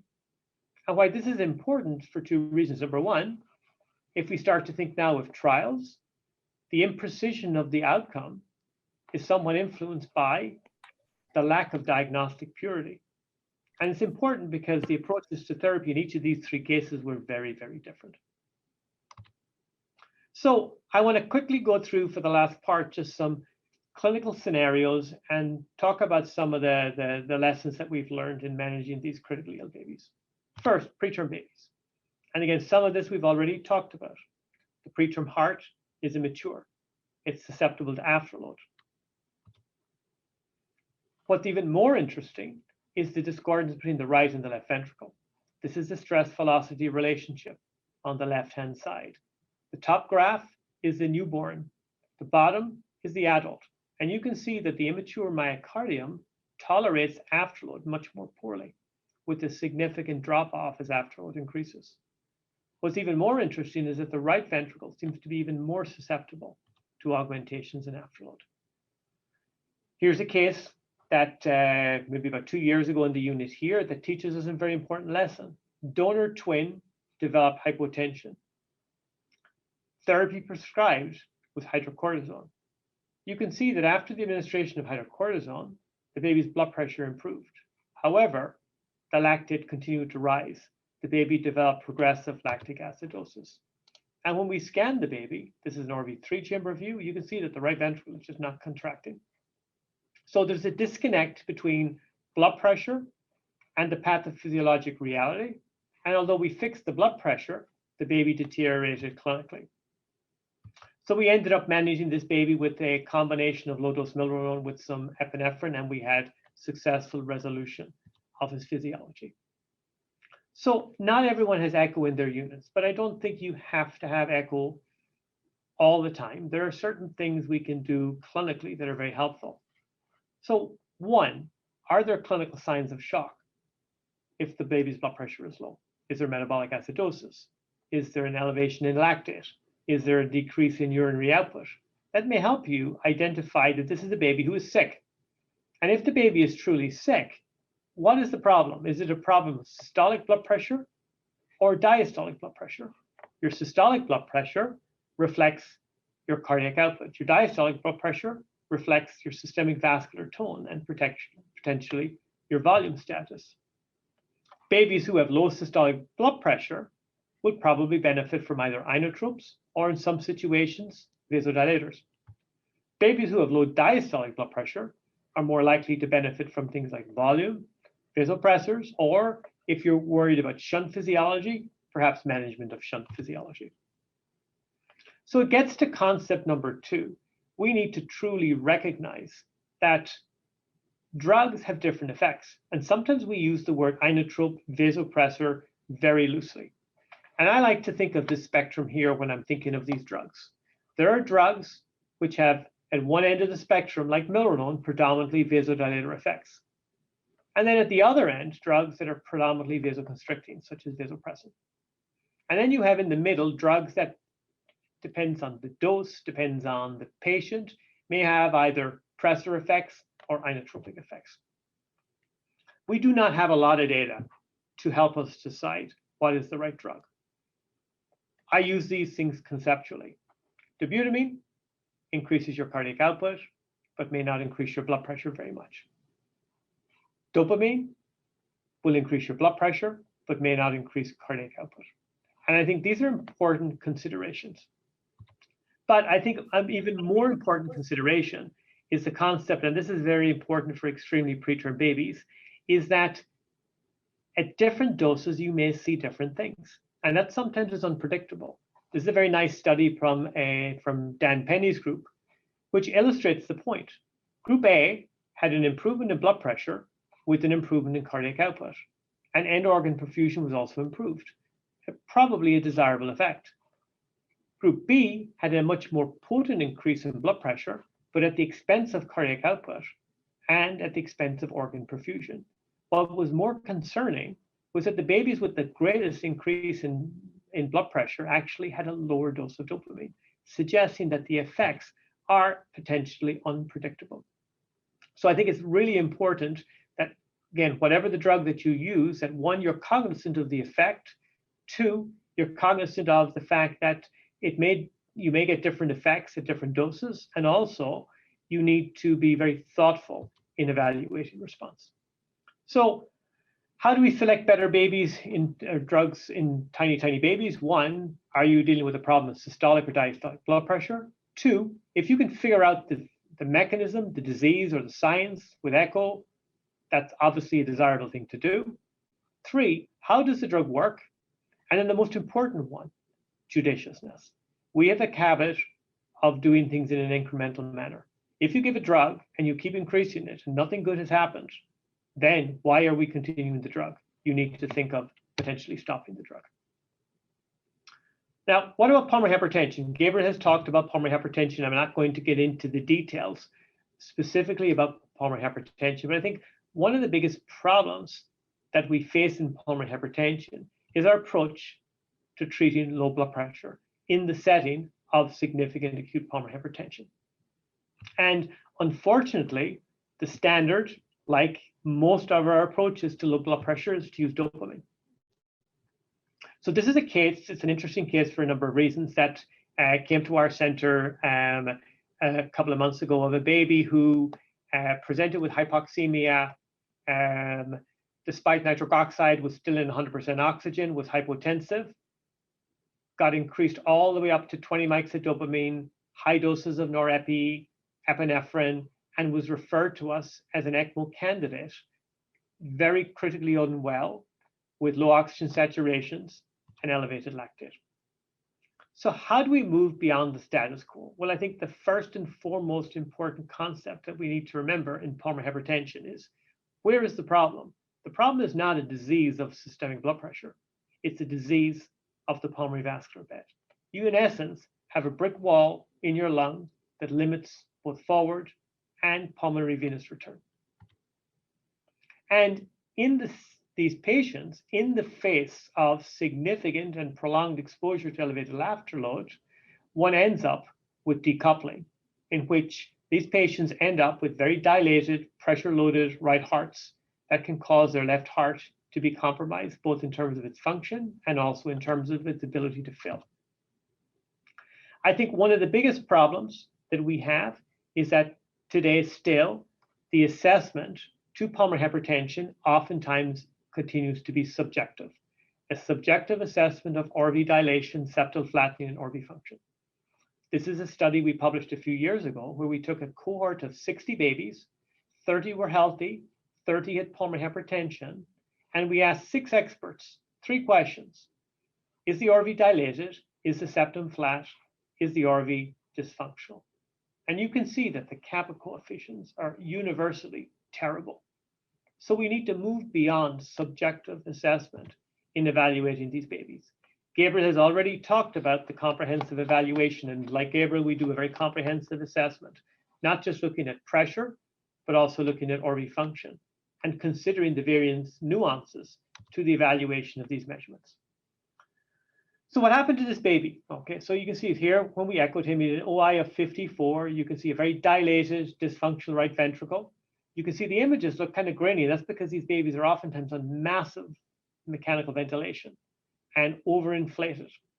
And you can see that the left heart is significantly underfilled. The ductus was small and was highly restrictive. So what are the concepts one needs to think? So firstly, dopamine as a drug in the setting of pulmonary hypertension, we use it as our common first-line drug. However, there's not a single shred of evidence that it's the right thing to do. And if you look at the biology, this is some work from Keith Barrington, and what you can see here is that with increasing doses of dopamine in this particular model, which is a piglet model, you can see that all you do really is increase pulmonary arterial pressure. Epi increases your cardiac output, but even epi also increases pulmonary pressure to a certain extent. This is not the only study that demonstrates this. This is some work from a more recent study in a fetal ovine model, and what they did was they compared high-dose dopamine to a combination of dopamine of 10 with epinephrine. And what you can see is that both interventions led to an increase in mean blood pressure, but the increase in pulmonary artery pressure was significantly higher. So if you're trying to reverse the ductal shunt with either high-dose dopamine or a combination of dopamine and epi, one does not achieve that, as you can see here from the graph on the right. What about norepinephrine? Many people have billed norepinephrine as perhaps a better drug. Well, actually with norepi, we don't have a lot of great positive evidence. Here from Satya and Lakshman Rishima's fetal ovine model, you can see that in the presence of 100% oxygen, norepi leads to fairly potent systemic vasoconstriction. Nitric oxide blunts that effect to a certain extent, but not significantly. If you give superoxide dismutase, you can actually bring down that potent effect, suggesting that the vascular effects of norepi are somewhat related to hyperoxia. And the reality is that most of these babies in 100% oxygen need to be in oxygen. Now, this is a very interesting study from a cardiac cath lab study where they looked at a comparison between norepinephrine and a vasopressin analog. And what you can see is that milrinone decreases both pulmonary and systemic vascular resistance. Both vasopressin and norepi led to recovery of SVR.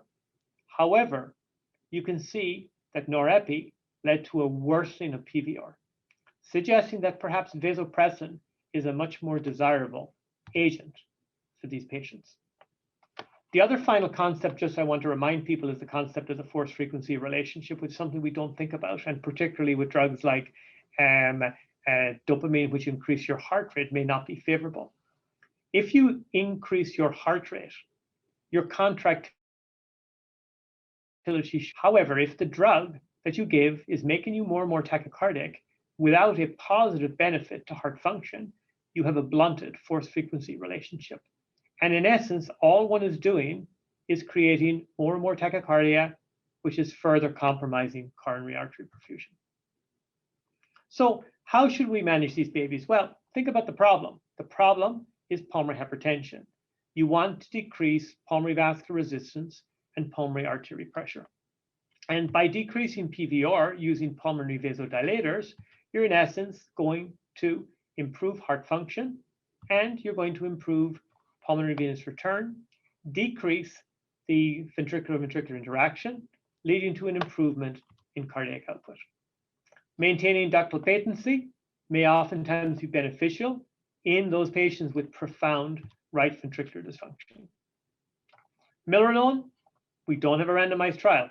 We don't have a randomized trial for any of these interventions, but we at least have observational data that both in terms of optimizing the efficacy of oxygenation and both RV and LV function, it seems to have desirable properties.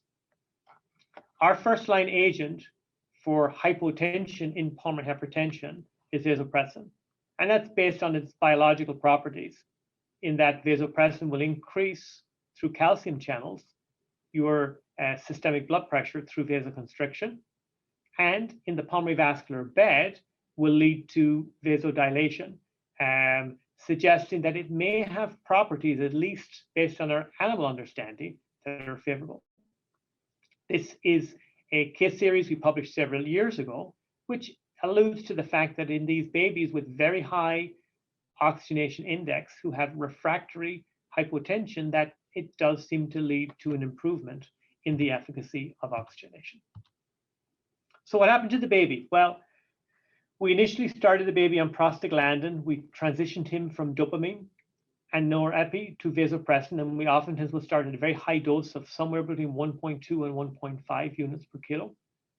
And that led to a fairly rapid improvement in his blood pressure. His heart rate came down. And when we followed his echo, there was some improvement in RV function, although not complete the improvement. So once we had achieved a normal blood pressure, we then added in some milrinone, and that led to further recovery of this infant who ultimately did not need ECMO and had a very favorable outcome. So for the last couple of minutes, if we have time, I'd just like to, because it's related to pulmonary hypertension, just a couple of words of caution with respect to the asphyxiated infant, because many of the babies we take care of with pulmonary hypertension also have asphyxia. And one of the patient populations that over the years we've learned to be very, very cautious with are the infants who are infants of a diabetic mother, who oftentimes get into difficulty during labor, have some degree of perinatal hypoxia ischemia, end up encephalopathic, but also have pulmonary hypertension. And what I wanted to share with you is that these babies have very diverse physiologies. And if you don't recognize that the physiology may be diverse, one may go down the wrong pathway. Here are 3 vignettes showing the long axis view of 3 babies. And you can see that the physiology is markedly different between patients. The first patient had a very underfilled left heart because he was on way too high mean airway pressure. The baby in the middle had a right ventricle that was profoundly dysfunctional with a small restrictive duct. The baby on the right, you can see, has a very hypertrophic heart. And it's the baby on the right, the ones that I worry the most about, in that in our desire to fix blood pressure or do things that will increase heart rate, these are babies that do not benefit from any drug that will increase their heart rate or increase their myocardial oxygen consumption. So one of the lessons I just wanted a couple lessons to leave people with today is that we're starting to get more data that the cardiovascular repercussions of HIE may be very important, and may be important in terms of how we modulate brain injury. From Reagan's survey, I started off at the beginning, dopamine is our first line therapy, like in all other situations, but again, without scientific validation. And there is some data that suggests that dopamine-treated babies are more likely to have brain injury. Now, is this because these are sicker babies, or is this potentially with respect to therapy? We conducted this prospective study at SickKids where we recruited, I believe, 56 babies who had multiple time point echoes with continuous EEG, continuous NIRS, and so forth. And what we found was particularly interesting. These infants, many of them, have significant right ventricular dysfunction. And what was most interesting was that the presence of severe RV dysfunction, as measured by TAPSE less than 6 or fractional area change less than 30%, predicted brain injury.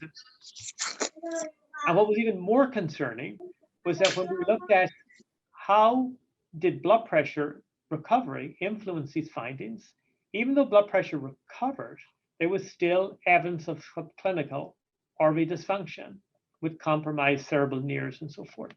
So I think there are some important lessons to be learned. The final tale of caution for you today, and we've just talked about the use of milrinone in pulmonary hypertension as a very good drug, but in the setting of HIE, it's something that needs to be used very cautiously. The data in front of you reflects 3 cohorts of babies. The babies in green are infants with HIE and pulmonary hypertension who did not receive milrinone. You can see a very stable systolic and diastolic blood pressure. The babies in purple are infants who had pulmonary hypertension but no HIE who received milrinone. You can see a very stable systolic and diastolic blood pressure. But the babies in red were infants with HIE who were cooled, who got milrinone for pulmonary hypertension. And you can see a fairly profound reduction in systolic and diastolic pressure that was associated with a refractory hemodynamic state, despite stopping the milrinone within typically 2 to 4 hours. This may reflect impaired metabolism and clearance of milrinone, so something to be thought about. So we're in a very good state. The world is full of increasingly people like Shazia, people like Gabriel and others. And I think over the next 10 to 15 years, our understanding of hemodynamics is going to increase substantially. We now have strong relationships between the hemodynamics group and the American Society and European Society of Echoes. So I think in hand, neonatologists with cardiologists will be able to develop better science, better evidence to support these babies. So I apologize for going over. My comments. Blood pressure is important, but just thinking about blood pressure on its own is probably too simple. if you want to provide the best care, and again, we can provide care, but whether it's PDA, pulmonary hypertension, heart dysfunction, we want to provide the best care. To do that, one needs to have enhanced diagnostic precision, recognize the developmental vulnerability of extremely preterm babies, and recognize that we don't have a lot of evidence for many of the drugs that we use, which is important to recognize. If we use drugs and they're not working, don't just add another drug. Think about stopping the drug. Hemodynamics may help guide therapies, but extremes are never likely to be helpful in any situation. And I think we're moving to the point whereby hopefully we're going to start to understand better things like PDA, pulmonary hypertension, and so forth, and provide the best possible care for these babies. So I want to thank lots and lots of people all over the world that have helped us get to the point of where we are today. And I am happy to join the rest of my colleagues for questions. Thank you very much. Thank you very much, Patrick. And I'm very grateful to the 13,000 attendees that are still with us. I think the topics are very important. And now we're open for discussion. And I'd like to thank all the speakers for staying late a little bit. So we can wrap up by having a few questions from Dr. Taiba and Dr. Nuran, if I may say so. Okay, because short time, we chose some questions. The first questions, what do you mean by controversial management of PDA, fluid restriction, how many ml per kg per day, and rule of diuretic? And we need to treat the PDA. I think this question is for Dr. Bill. Well, that's a cluster of questions. One of the things that I think is very confusing in the literature is the construct of fluid restriction for PDA. If you look at the data that relates volume intake to PDA, it's pretty old. And it relates to babies that are considerably bigger and more mature than the ones that are the focus of our attention now. But if you look at those older papers, the fluid restricted group was getting 160 ml per kilo per day, and the non-fluid restricted group was getting more like 220 to 240. So when we talk about fluid restriction, we shouldn't be fluid restricting to 100 or 120 ml per kilo per day, which is a recipe for nutritional deprivation. So modest restriction of fluid and not being too liberal makes some sense, but tight fluid restriction is probably not a good idea. There's no evidence that I'm aware of that diuretic therapy is helpful for managing the hemodynamic effects of the PDA. And I would just reiterate what Patrick just described. It's really important for us to understand the hemodynamics underlying this. And I think one of the reasons that the studies that I described didn't show a beneficial effect is that the enrollment criteria for those studies were basically all comers for the prophylactic groups. And a lot of the babies in the trials were given prophylactic indomethacin, not for PDA management, but for IVH prevention. And there's no clear relationship between closure of the PDA and prevention of IVH. But many of the kids that were enrolled because they had a PDA were enrolled simply because the PDA was there. There was no assessment of its hemodynamic consequences, and there was none of the granularity of assessment of physiology that Patrick has just described. So I think that we need to follow the pathway. Gabriel described identifying particular patterns of echocardiographic findings which were associated with adverse outcomes. I think we need to do that same sort of thing with PDA. And if we can identify babies who are clearly at higher risk for outcomes that we want to avoid, then we can begin to enroll that high-risk group in trials to determine whether intervening to close the ductus or management with other strategies, maybe any of the things that Patrick described in his encyclopedic review of the management strategies that we can use should be applied, and closure of the ductus may not be our first line choice. So I think there are some babies that need to be managed. I think we need to be very selective. We need to go to school on the kind of work that Patrick and Gabriel have been describing on hemodynamic assessment. And for most of the babies, we need to just be patient. Can I just have a short comment, Dr. Bennett? I mean, what is the message now? As a cardiologist, we don't believe in fluid restriction. We always say that, no fluid restriction because you're cutting the calories on the baby. But as a simple scenario now, we're saying that we're not closing the ductus. So what are we going to do for the neonatologists all over the world who have babies with hemodynamically significant duct? So that an echo, they told them that the left atrium, left ventricle are big and they are anticipating problems. So what would you do? Well, I think we need some help from Patrick in defining what is a hemodynamically significant duct. And I think that the variety of definitions that have been used for that is an indication that we don't really know what that means. And I think a hemodynamically significant ductus should be defined as one which is associated with a high probability of an adverse long-term outcome. And that literature is growing, but it's still pretty slender. So arguing that we can just do an echo and say, oh, this is a hemodynamically significant ductus and we have to do something about it, I don't see the evidence for that. No, we don't say as cardiologists do this or that. We just see and we measure and we know it's a duct, it's a big duct, we measure the pressures, whatever we do as cardiologists. And then we write a report saying hemodynamically significant duct. What will the neonatologist, Patrick, please, and Bill and Gabriel, what would you advise the neonatologist in NICU to do? Simply. You guys? So independent of whether or not the shunt is significant, there's absolutely zero role for fluid restriction. In that, even from the most pathological shunts, if there is the most pathological shunts, one is going to end up compromised flow to the postductal circulation, and we forget about that. And if you truly are worried about excessive pulmonary blood flow, one needs to, just like any other single ventricle physiology patient, look at things like the hematocrit, the PEEP, things that can be done to limit the volume of flow across the ductus. In our center, we will, for patients that truly have features that are much more concerning, we will try to close the ductus, but in a very judicious manner. But I think fluid restriction, I don't think has got any role. I've not seen any evidence of benefit. There is one randomized controlled trial that suggests it may actually compromise cerebral blood flow.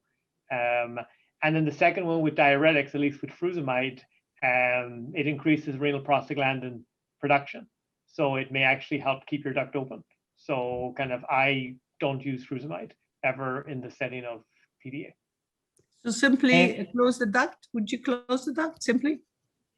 Before problems happen? Yeah, in some patients, like again, you saw from the case, we target, so I believe there's some shunts that need to be treated, and based on the population we have, we're treating mostly tiny babies early to try to protect their brain. That's what we're trying to do in a very specific manner.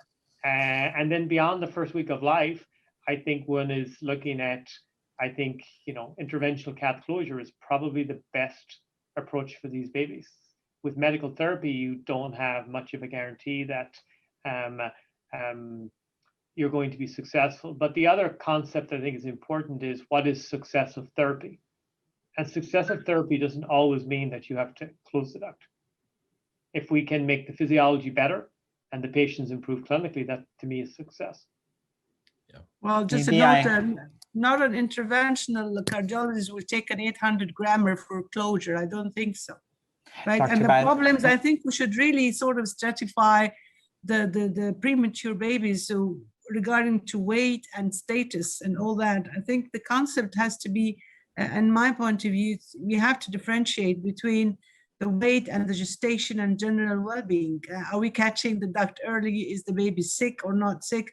The concept, I think, I'm not sure with other speakers would say, and Gabriel, and thank you. And Shazia perhaps, and whoever, and Dr. Bennett is probably the one saying don't treat. And I did understand from what he's saying that don't treat, but sometimes treating, as Patrick said, is the solution. So locally in Montreal, and then again, that's our very local experience. We, and I've been more of a, I recently joined in 2015 at Division, but then I left for Stanford for a bit and came back in 2017. So I've been the witness of the transition of the approach at the Montreal Children, where in 2013, there was an adoption of a very strict policy of non-intervention towards the ductus arteriosus. So our extreme premature babies, including those born between 22 and 25 weeks of gestational age, are non-exposed to any intervention to accelerate ductal closure. So regarding this particular population, we're currently extracting information about some of the data that we can collect to see if this intervention has, because I think it's a wealth of information. So hopefully we'll get some of the information from this observational cohort, but we're actively recruiting prospectively locally our patient population, and we're scanning them at very standardized standpoint to see what are the effects of various degrees of ductal shunting on the systemic circulation and on pulmonary hypertension per se. And I'm not saying I have an answer today, but maybe in a few years we'll have some information from this data set. Locally, we have also adopted an approach concomitantly to that, where we rarely intubate these patients unless they have significant oxygen requirements, and we manage them obviously with non-invasive support. And so with that approach, we had a drastic decrease in our intubation rates and surfactant exposure, which in a way might mitigate some of the effect of the very rapid drop in pulmonary vascular resistance in some of these patients. And so I think in that own respect, it's a very, particular way of addressing these patients, because I think one of the issue with, giving surfactant so early in some of these patients is that you acutely drop PVRs, and then obviously there's this rush of flow that becomes left to right, which might increase risk of, mechanistically, at least it makes sense that it might increase risk of IVH or pulmonary hemorrhage. And we haven't seen these, high rates of IVH or high rates of pulmonary hemorrhage in our population. So to answer a bit what locally we do, we don't fluid restrict these patients. I have seen sporadically the use of diuretics being prescribed on the unit, but we're not a unit that uses a lot of diuretics in the early postnatal phase of these patients. And typically we maximize what Dr. McNamara has mentioned. So PEEP adjustments, trying to make sure that we have good recruitment of the lungs to ensure that we avoid having, excessive shunts. We make sure that we adjust hematocrit in these patients. And as such, honestly, we don't treat ductuses. I'll be completely honest. Thank you. Let me just make one other comment to what Adrian or Gabriel mentioned there, which I think is very, very relevant. And again, this is purely anecdotal, and we hopefully will have some data over the next kind of year or so. But certainly in our experience, that the infants who have persistent bidirectionality to the ductal shunt, significant 20-30%, are the ones that are likely to close spontaneously. The infants who get a very rapid drop off in left to right shunt. I think that's important, because if we go back to the early days of surfactant trials and nitric oxide trials, the relationship to early IVH was something that was there. And I think whatever we can do to protect the physiology in that first 48 hours is probably a good thing. Thank you. Gabriel, regarding pulmonary hypertension and Patrick, now this is the setup. Very, very beautiful presentation, Gabriel. Thank you very much. And also, the ENO and the sildenafil, how do you deal with both of them? Do you start ENO, and while you're weaning, you start, you should start weaning with the sildenafil, or when would you put sildenafil somebody on in nitric oxide? It's a very good question. I think it depends, which population of pulmonary hypertension you're addressing. If we're specifically looking at our BPD pulmonary hypertension patients, it's a minority who develops pulmonary hypertension. And out of this minority, it's again a minority that develops that severe RV dysfunction pH profile. Sadly, the data about the use of pulmonary vasodilators in this group is not as consequential as we would hope for. Our local practice is that we maximize oxygenation respiratory care, and it's really in those patients that have signs of RV dysfunction at diagnosis that we consider some of the pulmonary vasodilators. And typically, we would just start sildenafil in some of these occasional patients if they have signs of RV dysfunction. And then it depends, because it's always a discussion about the clinical status of the patient. If the patient is in severe fluoride pH crisis, we might start INO to rescue their RV function, versus if a patient is non-intubated with, certain degree of respiratory support, but with signs of RV dysfunction that are not in a situation of critically ill, then we might just start sildenafil. Now, I want to say that, sildenafil has not been shown in these patients to improve outcome, at least yet. And there is data that at higher dosages in certain forms of pulmonary hypertension, we actually have an increased mortality rate. So we have to be aware and careful when we use these medications.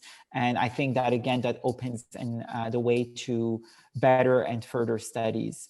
But sometimes we do face the occasional patient that has a significant pulmonary vascular disease. And so we have had patients in our units that we had to start on prostacyclin analogs, and they go home with it because their pulmonary pressures are suprasystemic and they have significant RV dysfunction. Well, Gabriel, I'm asking, would you, while weaning ENO, are you going to start sildenafil? This is my question. Yeah, not necessarily. Not necessarily. Okay. There are some patients in which we will start INO for certain particular reasons where they have significant pulmonary hypertension, and then they recover from their pulmonary hypertension and we wean the INO and we don't add any other medications. But I think it depends the clinical scenario. Thank you. Shazia, do you want to say something? I just wanted to say thank you to all the speakers, and also Rima and everyone for organizing this webinar. It's really been great to collaborate with you all, and we hope to continue to collaborate and learn more from each other. So thank you so much for putting this together, and for all the speakers for being here, Patrick, Gabriel, and Bill. Thank you.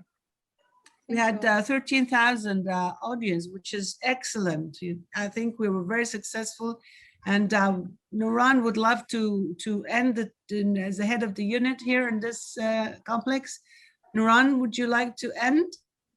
Yeah, thank you all. Thank you, Prof. McNamara. Thank you, Dr. Gabriel, Prof. Rima, and Dr. Shazia, Dr. Taiba, and Prof. Bell. It was a great, and it was my pleasure to with you all.